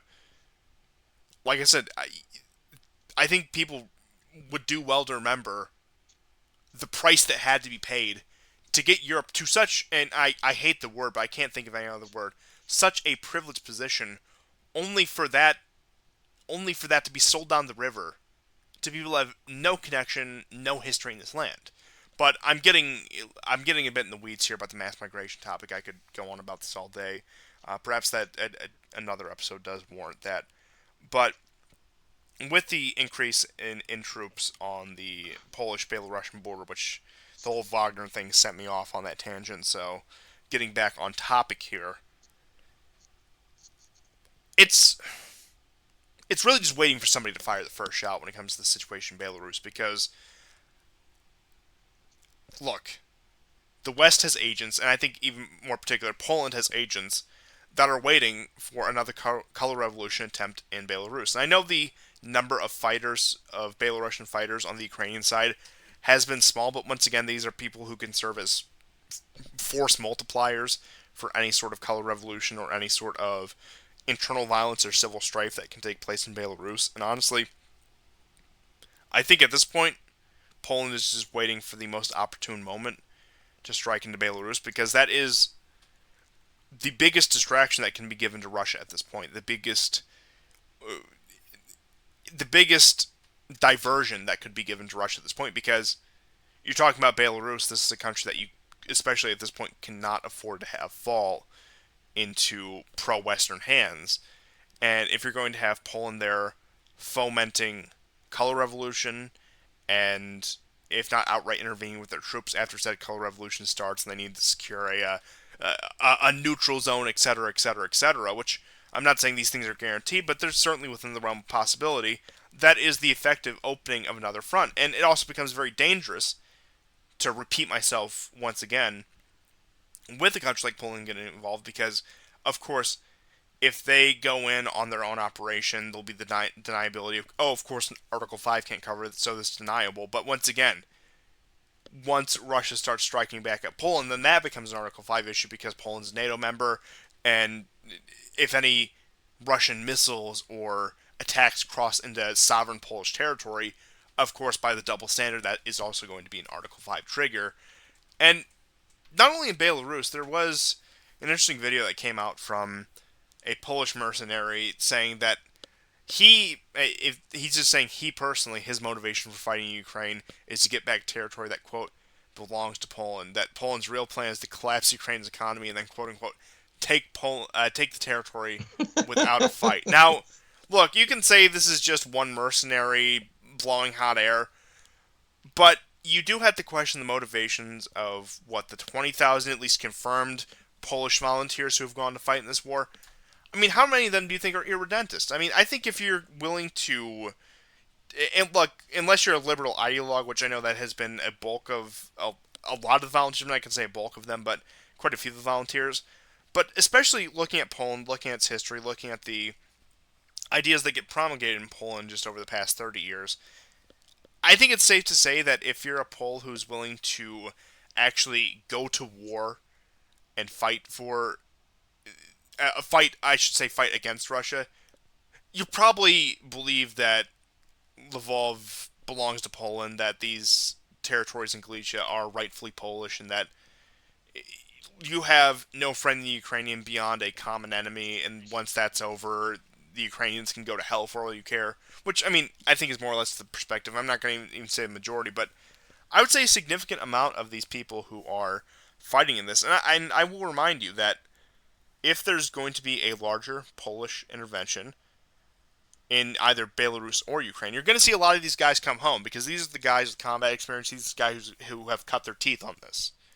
And they're going to be the ones in charge of giving training to the military proper or whatever expeditionary force they send in order to conduct this operation. So I would say actually a pretty good gauge of when you could expect something like this is if you do see a mass return of volunteers and mercenaries from Poland back to Poland from Ukraine, then you're probably looking at a large intervention. I know it's one historical example, but I do think it is. I think it. I think you can make more or less a one-to-one comparison with this, where during World War II, I actually think World War One, but World War II in particular, a lot of the American volunteers who went over to fight either with British or Canadian forces, that was illegal under U.S. law at the time, and they were considered fugitives. But come early 1941, this is once again Pearl Harbor's at the end of the year, you start getting these guys pardoned, they get amnesty in order to come train American forces. So, look, this is a pattern that's happened time and time again where you'll have what is really the spearhead force, these guys who are unofficially here, and then they come home with their after action reports, show them the higher ups, and say, well, this is what I saw. And then at that point, like I said, they usually get put in charge of training operations for a large intervention, which I do think is the direction that Poland is going right now. And I will say, what you have to look out for, and what I'm on the lookout for, is when you see large numbers of Polish mercenaries returning from Ukraine to Poland, is when you're going to see something happen with that front. I mean, it is almost unbelievable. Of course, I think the fear of it happening is quite justified, right? Uh, Ultimately, it would be America that would give the go ahead. Um, that's whose decision it's really going to be because is this a red line? I mean, one of the things that has changed in the last day or two, and I'm not talking about America finally saying today that they will send F-16 fighters once their 6 or 7 pilots have been trained, which is about 6 months away. Maybe it's 4 months, I don't know. But one of the things I heard Stoltenberg say after his deputy Jensen, talked about, maybe it's time for this uncomfortable conversation where Ukraine will have to give some land concessions in order to achieve peace, right? Um, the rhetoric I'm hearing now from Jens Stoltenberg, and as you mentioned earlier in the show, that they've walked back from that, is that we're going to support Ukraine until it wins. Remember, we're going to support Ukraine for as long as it takes, but they never defined long as it takes what. So now it's for as long as we're going to support Ukraine until it wins. And in a way, to keep the war going, they have to say that. And and you see the coordination, as I said earlier, with commercial, uh, the 3 commercials that were aired today, of like boys between, let's say, I don't know, 11 to 13, roughly speaking, overcoming their fears as children and becoming, soldiers.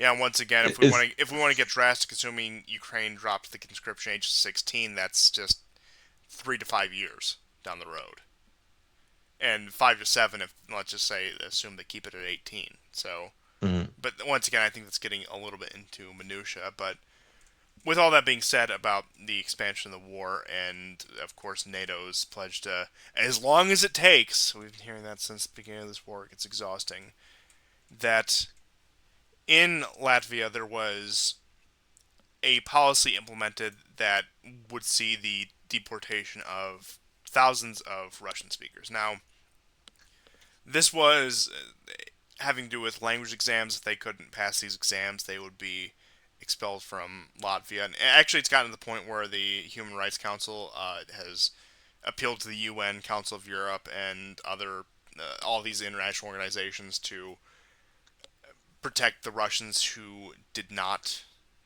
pass the exams.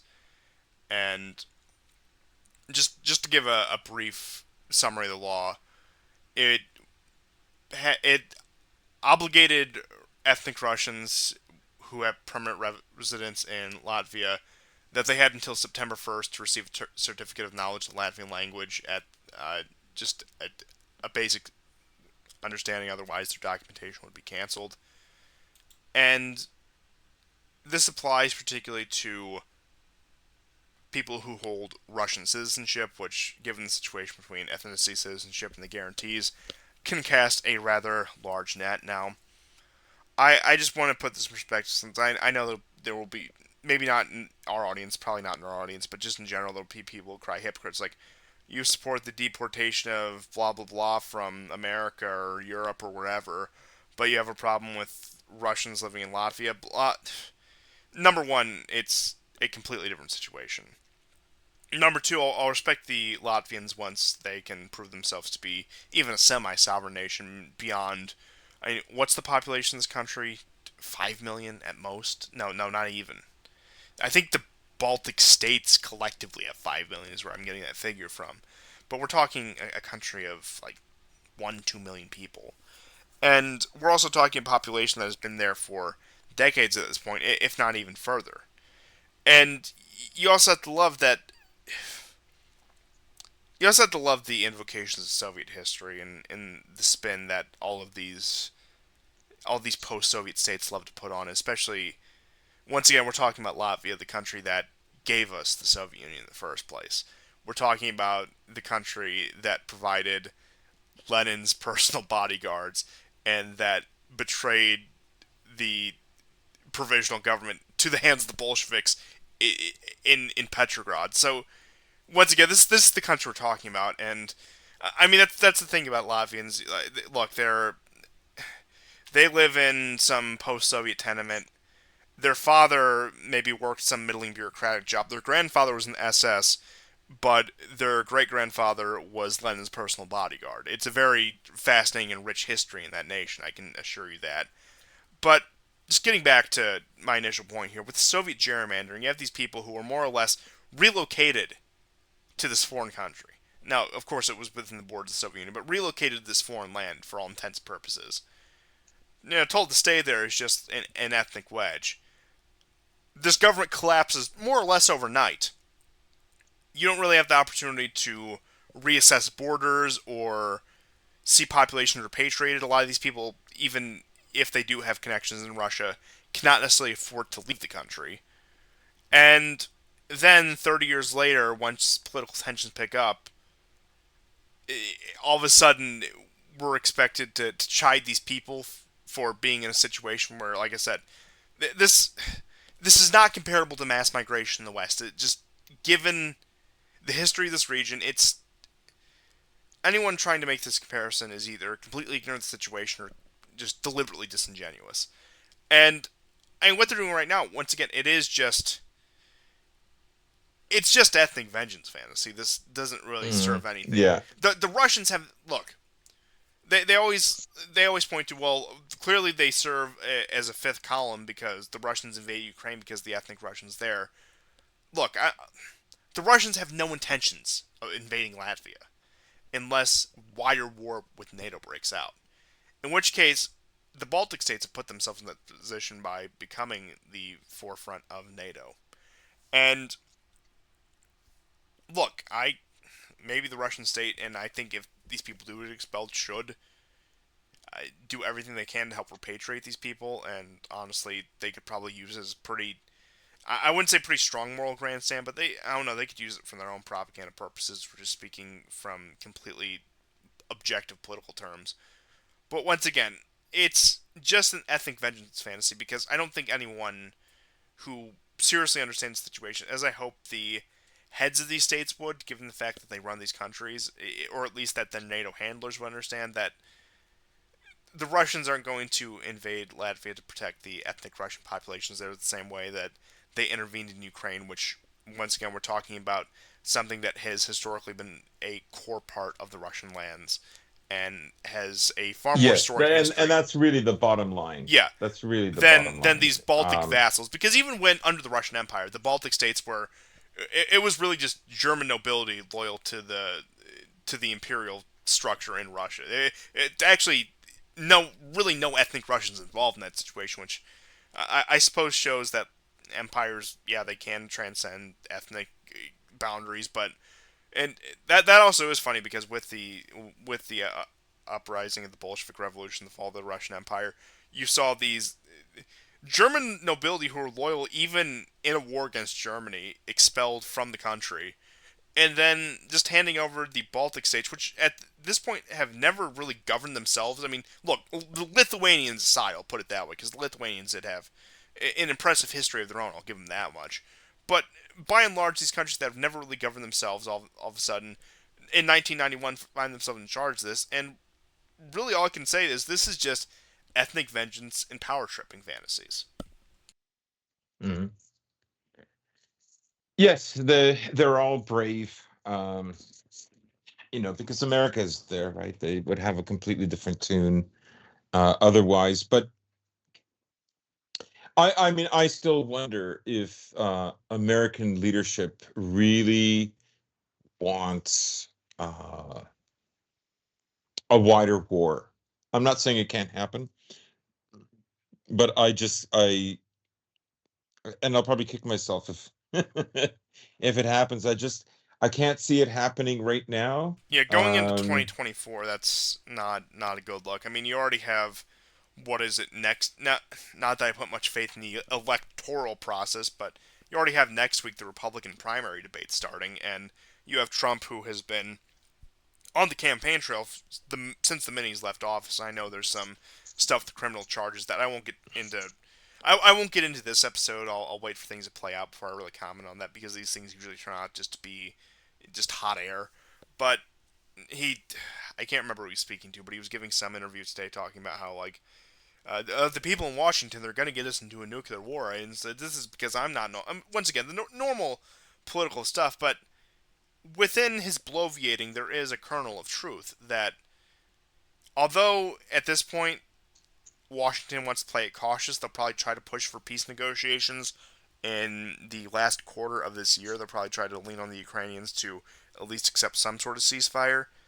At the end of the day, the situation is so volatile where, with the judgment of people like Biden, with people like Blinken, Newland, etc., the idea of this war escalating beyond what anyone could have imagined is very much in the cards. I'm not going to say it's likely, but it's very much in the cards.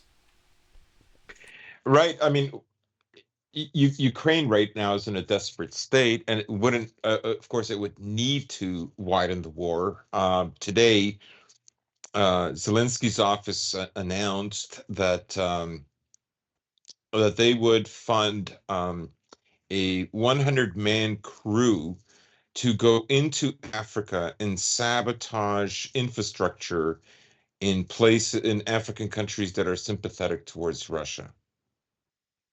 Like that's how insane they are. Remember when they volunteered to go to Kosovo? Yeah. Yeah, like it's. I mean, they do see like the wider um battle outside of Ukraine in the same way that the jihadists, you know, they claim to be anti-American, and sometimes they fought them, but they knew that basically it was strengthening Saudi Sunni influence in the region. And if that at times said that you dictated that you would have to be friendly with the Israelis and the Americans, then so be it. In the same way, the Ukrainians they know where the lines are drawn on the global map rather than their own domestic map. So, I mean, I guess that's what it's come down to. And there was a recent video from Intel Republic that just came out today of an execution of Ukrainians versus Ukrainians, but it's Western mercs that have become their commissars to go and fight and try to cross the Dnieper River. Right. And that's what it's come down to, right? It will be those Western mercs that will tell them, like, you're going in there. I don't care if you die. Um,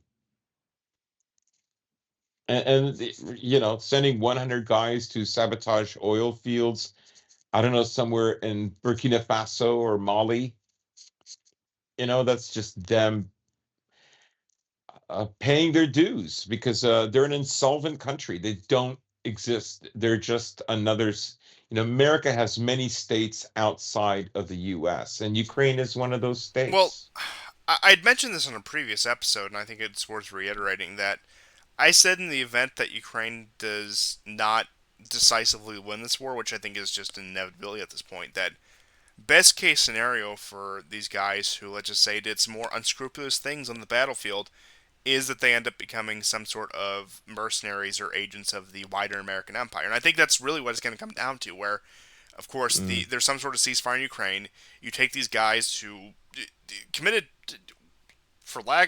I mean, honestly, no better word for it, atrocities, and they're going to be in charge of sabotaging oil wells on the far side of whatever, harassing Iranian vessels because of the wider proxy war with Russia, etc.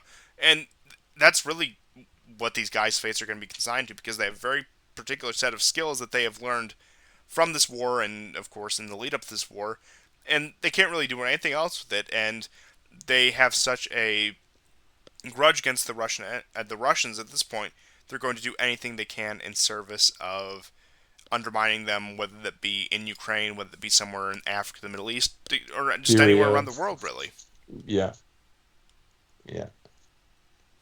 How Yeah, long? and How long they're until we looking. get This is the a first? multi-generational struggle. How long? They are. How long until we get the first Azov Kurdish summit? I Oh, mean, some SF members went to Israel. Why can't they go to Azerbaijan? yeah, that's. yeah, why can't they? And why can't they go to Kosovo, as you had mentioned? And anywhere there is a proxy war, these guys who can't stay in Ukraine for obvious reasons are going to continue on with this path. They're going to fight for everyone and anyone who is against Russia to any degree, Yeah. no matter what the cause Well, is. Ukrainian mercs did go to Georgia in 2008. Like even the old guys with the old UN flags, the old nationalist groups, Yeah, Pravi sector, like those guys went there.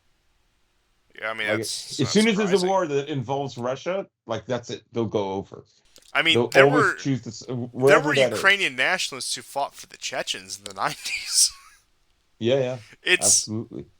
it's absurd. It's the level of I mean, there are Croats that of course still go to Ukraine to fight against Russians because they see them as friends of Serbs. That's our whole raison d'etre, right? Like that's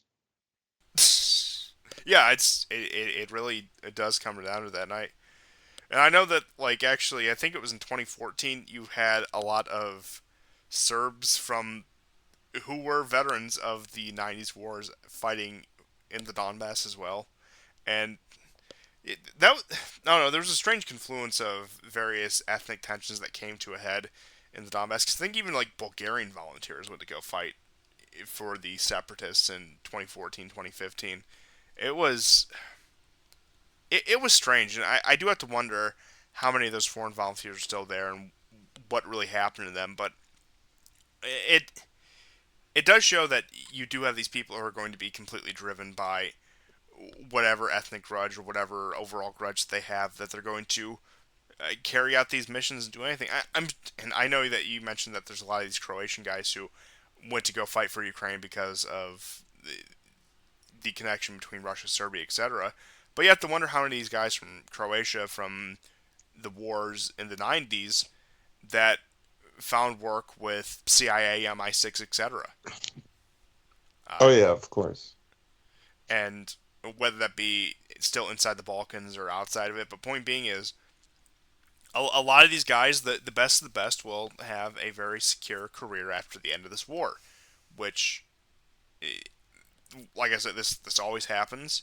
It's not anything new. We did it after World War II, where yeah, the best of them got it. I mean, actually, one thing that gets overlooked, I know Operation Paperclip's the big one, but how many German forces actually ended up in the French Foreign Legion post World War II, where it's just it's the dumping grounds for these guys who ended up on the wrong side of a war. It really is, Yeah. and have no other skills or desires in life than to continue on with usually some grudge against the other side that was victorious in the war, and that's what a lot of these Ukrainians are going to end up doing with their lives. Now, I think that point has been effectively hammered home, so I'll just cover a little bit more news out of Europe before moving on to some of the stuff that came out of the rest of the world, such as Niger and some stuff out of the Middle East. So, the Hungarian airline Wizz is the first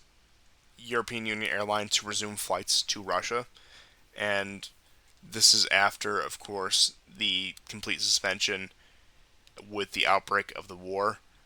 But they're going to resume daily flights to Russia as a result of this, and this was initially supposed to start, I believe, in October 2022, but actually got delayed until about now. So that will continue. Of course, Hungary having a very pragmatic approach towards Russia. I think the other big piece of European news that I do need to touch on is some of the stuff that happened in Transnistria over the course of the past week. So there have been some breakthroughs between Transnistria and the government in Moldova, where this actually led to the head of the Transnistrian Communist Party being stabbed in the street over some of the decisions that were made. So, just some of the points of what happened with the situation with Transnistria. So, the head of Transnistria was in talks with the government with both the Ukrainian and Moldovan government to try to normalize the situation. And the points that were agreed to was the containment of the Russian garrison, which was intentionally vague, transfer ammunition to the AFU, uh, recognition of the Transnistrian state, and guarantees by Moldova and Ukraine that there be no intervention or aggression towards the state, and removal of the Ukrainian forces from Transnistria. So it does look like that the powers, or at least what the at least a faction of the Transnistrian leadership is willing to concede ground to both Moldova and Ukraine in order to secure some sort of recognition, even just internal autonomy, because you already had, after this, Moldova talking about restructuring its internal governing structures to allow more autonomy to Transnistria. But it does make you question the original point of the project when the Transnistrians originally seceded from Moldova because of their pro-Russia stance. And I don't really think there's any two ways about that, because they felt aligned with the Russian state, with the Russian people, and wanted closer political union with Moscow. And it doesn't follow that they would suddenly make all these concessions to Moldova and Ukraine at this point. I mean, clearly there's other pressures going on, but as evidenced by the fact that one of the people who proposed this got stabbed in the streets by one of the locals in Transnistria, I think shows the popularity of this proposal. But Transnistria is also one of these situations where you just have these another pro-Russia population that are complete sitting ducks, because if something were to happen in Transnistria, if tensions were to arise, if we were to get an actual intervention by Moldovan and or Ukrainian forces, what way out do the people of Transnistria have? They have no way out of this. Certainly, I know they have massive arms stockpiles, but that's only going to do them so good for so long, especially when you have the Ukrainians opening up another front with, especially with the aid they get provided from the West. They would certainly sign off on the operation if it were to happen, and especially if it were a joint operation, it's completely over. Now, I know the main goal of Transnistria, of cracking Transnistria, is to access the massive arms stockpiles, because the Ukrainians do need that in order to continue fueling the war effort. But really, Transnistria is existing either A, at the mercy of the Moldovan and or Ukrainian state, or much more likely B, in because Washington, Brussels, London, etc. do not want a further escalation of this conflict, and they're willing to let this situation, they're willing to kick this can down the road on behalf of Moldova, on behalf of Ukraine. But the internal strife within at least the leadership of Transnistria, I do think shows a certain level of concern that we're going to get yet another, as I said, Russian population left abroad, completely at the mercy of either Moldova or Ukraine. Now, obviously, Moldova would be preferable to that, because Moldova already does have its own ethnic Russian population that certainly enjoys much more of a normal, less oppressive life than they do currently in Ukraine. But it's a tough nut to crack, no matter what angle you come at it from. And Yeah. because even if they were to just offer refuge, if they were to even just offer Russian citizenship to the people in Transnistria, what avenue do they have to get out that would be able to? Who's going to let them use the airspace? They're completely trapped. We're talking about a landlocked sliver of land surrounded on both sides by states that are hostile to it. There's no winning solution to this. And Yeah. I brought this up several months ago when it looked like Transnistria was going to be a potential new front of the war. But once again, in order to even provide any aid, you would need some sort of massive operation on the Black Sea, or just hope that the Russians can cut like a hot knife through butter all the way through Nikolaev, Odessa, etc., to even have any hope. I mean, which once again, military operations don't work like that. They are long, hard fought processes. It's not exactly something that they're going to be able to do. It, certainly not in time to, I guess you could say, provide relief to the people of Transnistria. I guess the best they could do is try to negotiate some sort of humanitarian corridor. But look, we saw how that worked out in Ukraine, shelling the population that tries to go through that corridor. And at this point, I mean, not to downplay the human cost, because I think looking at what could potentially happen in Transnistria with tens of thousands of people is like it's not pleasant to think about. I'll just put it that way. But also in terms of reputation, it's yet another blemish on Russia. And look, I know that they have made up in large part for the losses in the 2022 Ukrainian counteroffensive. But you have to keep in mind how many people who were in territories like Kharkov, like Kherson, like parts of Zaporizhia, who were told that the Russians are here to stay, and then they start retreating. Look, I'm not going to get into the reasons why. We've covered this extensively before. Hmm.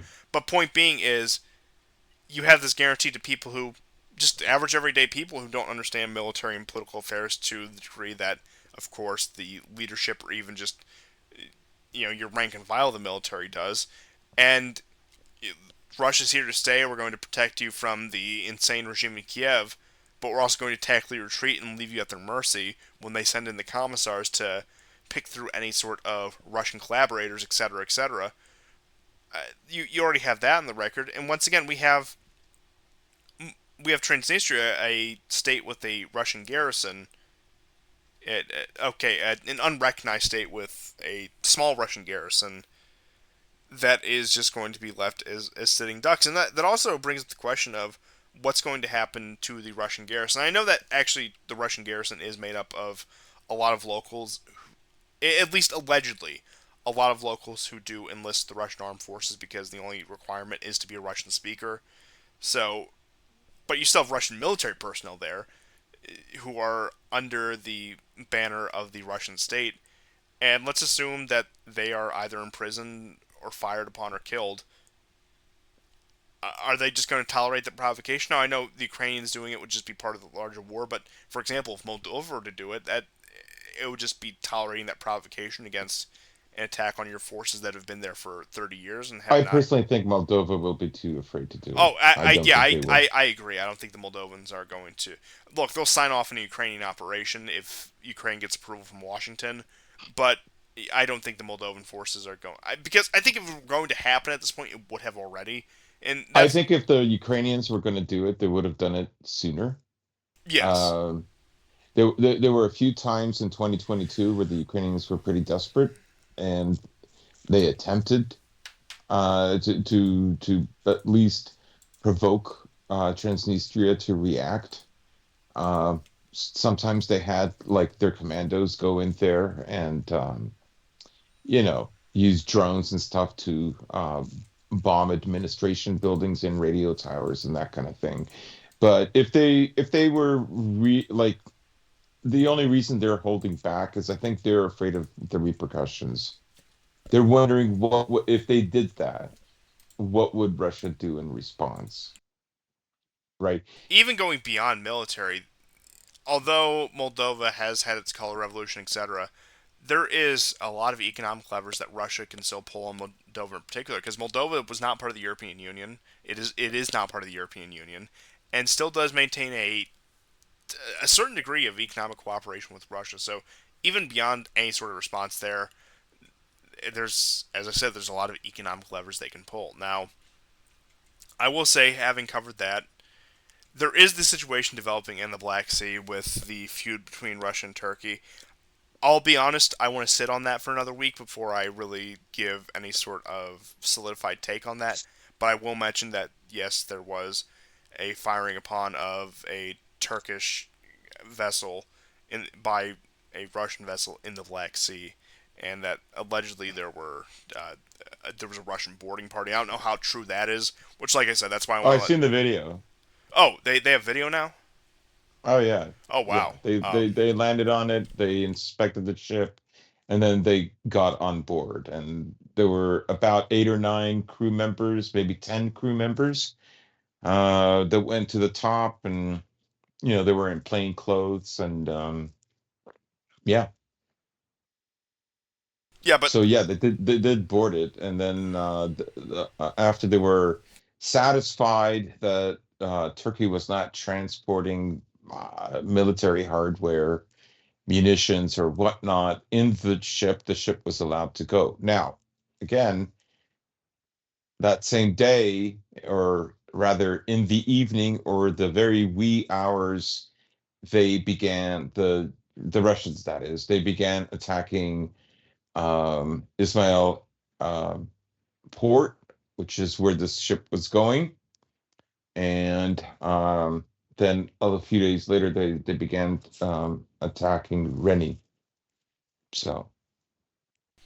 like, I know pointing at hypocrisy is not an argument, but I will say uh, it is somewhat amusing that this is what the Americans have done to Iranian ships on a regular basis for years now, and this is supposed to constitute an international incident.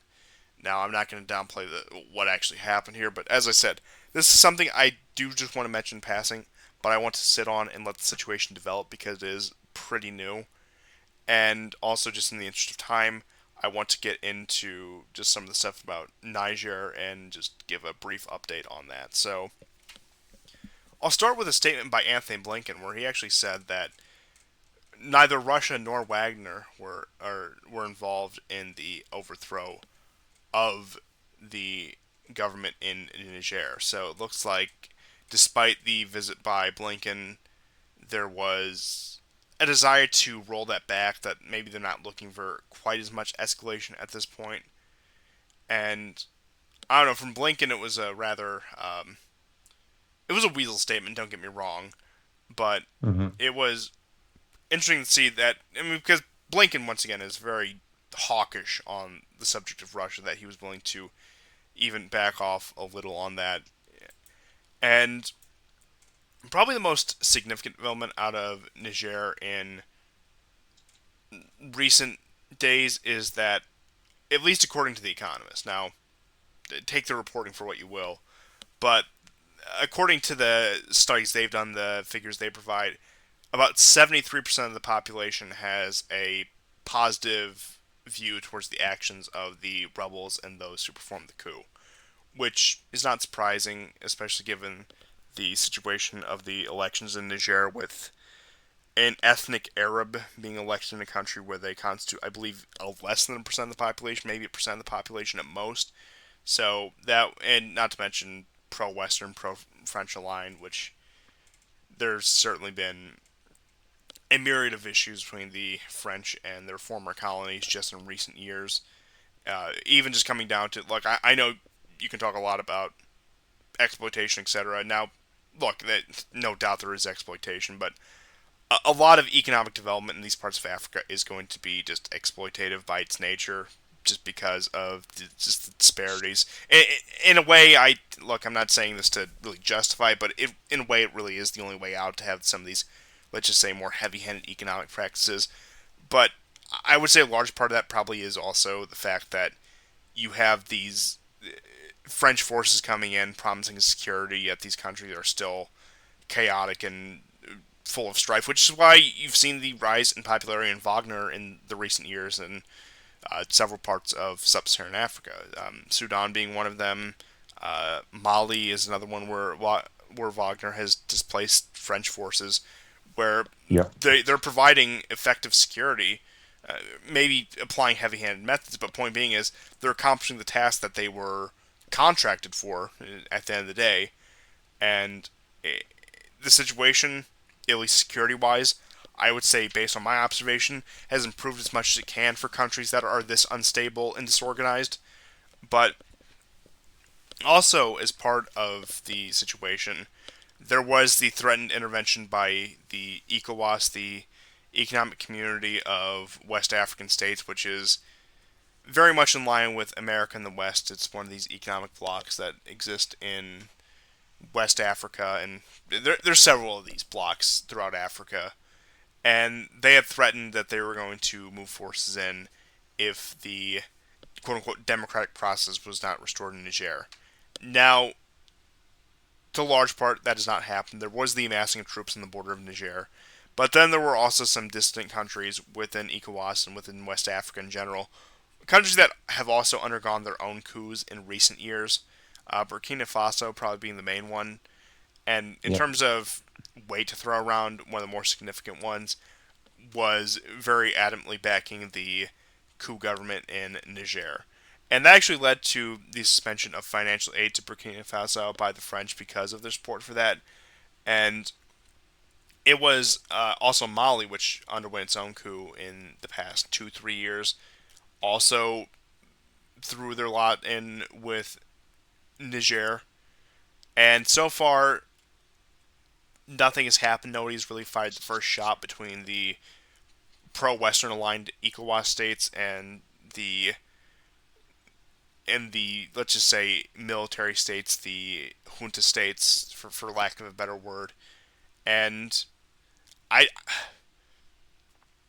I'm not quite sure what exactly to make the situation because, of course, Africa as a whole, West Africa in particular, very volatile, and then you combine that with the amount of just sheer natural resources there, and also the look, it's certainly not the center of population boom in Africa, but compared to the rest of the world, it has a very high population growth, and compared especially to Europe, North America, East Asia, etc. But you have all these factors that are coming together, and for that reason, I think we get this situation in a lot of places.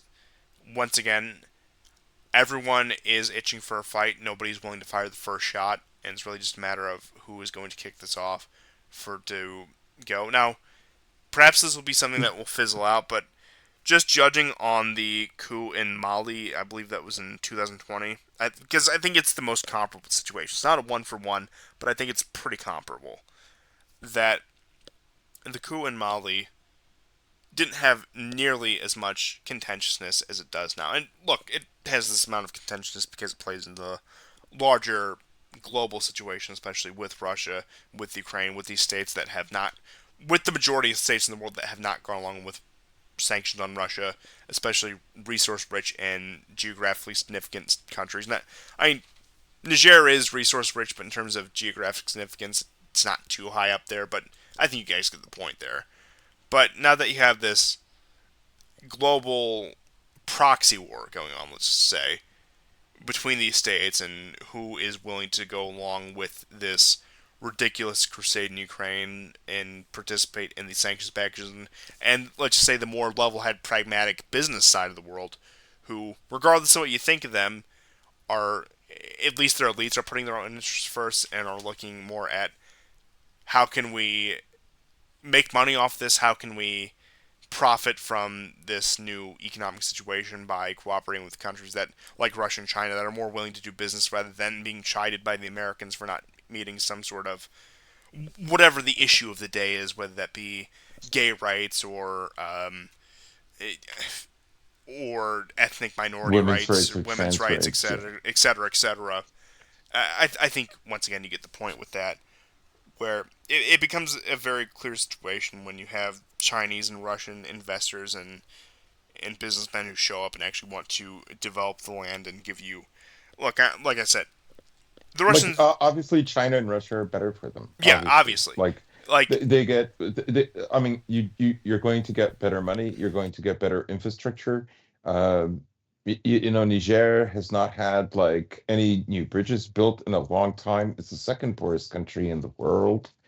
And the other interesting fact is that, you know, if you go back to 2002, 2003, you know, it had very few terrorist attacks, like two or three people per year would get killed from a terrorist attack. You know, they are well over 1,000, 3, 4, 500. You know, this is a country that loses like hundreds of police officers in a year to terrorist attacks, right? And who should attack less than a week the Niger military after the coup? is ISIS, right? I mean, wherever America goes, and when it's unhappy with some outcome, ISIS is there. It's fighting, it is always fighting on their side, or virtually almost always, Yeah, and right? if not ISIS, some other proxy group that they've been in bed with for years. And It's one this of the goes for yeah. Mali and Burkina Faso as well. Yes, and you'll notice that after the situation stabilized in Iraq and Syria, a lot of the jihadist groups and a lot of the jihadist activity did transfer over to West Africa, which of course does have a very large Muslim population in of itself, which I suppose is fertile ground for recruiting for those sort of movements. But look, we all know who's pulling the strings behind that. And as you were saying, yeah, Russia and China are certainly preferable to do business at this point because they're actually willing to go in, build the infrastructure. They take more than their fair share, which I mean, that's just the name of the game. Okay, look, either you're gonna give up a 25% of what you have and get something in return, or give up 25% of what you have and get a lecture in return. And I think that the answer is pretty clear to anyone who has any sense of self interest in any of this. So I'm still Yeah, on a wait and see position when it comes to Niger and West Africa in general because there there's a lot that can escalate here very quickly, but it hmm has yet to happen. And I'm not banking on it one way or another. I'm on a wait and see position, but as just the global situation as a whole degrades, of course, Africa is going to follow being the least developed part of the world and the most volatile part of the world in many ways, and a particularly volatile part of a volatile continent. And like I said, I think it really just takes one situation to spiral out of control, and then we're looking at a major yeah, war and in West part of this Africa. is tribal too. Oh, of course, of So, course.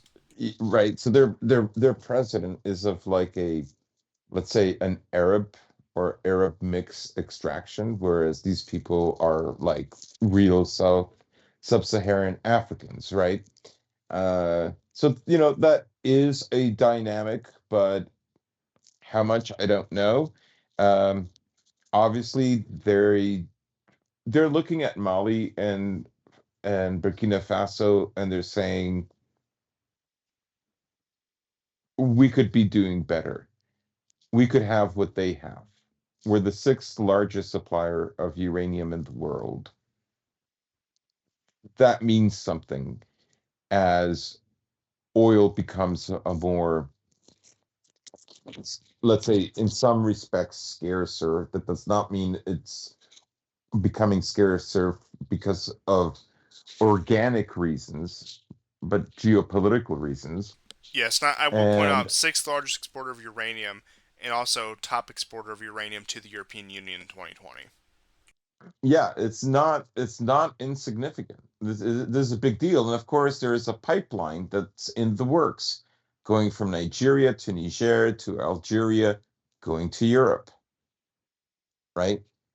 Um, that, if Europe is looking for a replacement for gas and oil, but in this case, let's say oil, and I don't know how heavy of a crude it is, this would be a project Well, beggars can't really be that choosers would at this help point, them. can they? Yeah, and I'm just wondering, does America want that, Oh, right? absolutely not. Like, They want them to right. be reliant on LNG shipments that come into ports in Spain. That's their vision for the continent.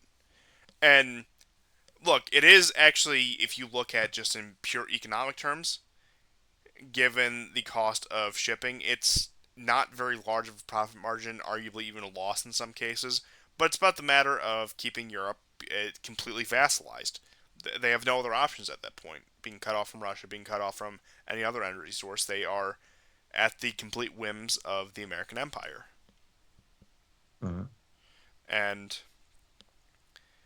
that's all I had. If you have any last minute topics to round us out. I will just say that just to briefly go back to Ukraine, um, there have been some last minute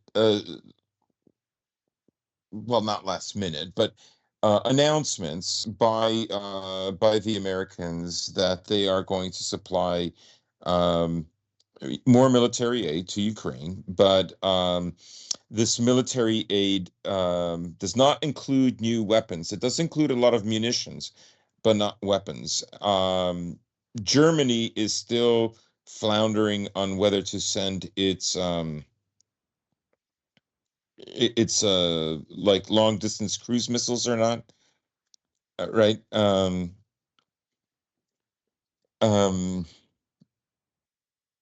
but they have said that they are going to send Iris missiles, and that the Iris missiles that they're going to send um, are longer range. Um, but there is something I do want to point out from that I didn't mention during the last show, and that is what's his name? Navalny. Navalny was sentenced to an extra 9 years, and some things kind of make sense later on.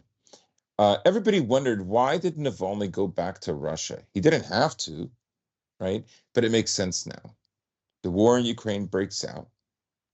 The ruble turns into rubble, according to Biden. And Russia, I'm serious, No, and Russia I heard it. It collapses. just, Right, yeah. right. And he's the guy. He becomes the hero. He becomes the hero. So I find it interesting and funny that that has happened. Right. That just is very interesting. That and I guess the Russians in a way sentencing him to another 9 years and televising it is just their way of saying there's nothing you can do about it. And you know what? We're going to give him another 9 years, right? And Sentence just got the 10 only other years thing I'll longer. say is what's that? The What's that? sentence just got 10 years longer. The other thing I'll just mention, I said that that strike on the mercenaries from July 11th. It was actually in the Zaporozhye city, not the oblast. Uh, so quick correction there. It was the Reichardt's that was attacked. Two missiles went, no detection. Um, anyhow, but that's that. There was some other thing that occurred to me during the week that seemed to just make sense. Um, but definitely Navalny was one of those two things. But the other, unfortunately, I can't remember.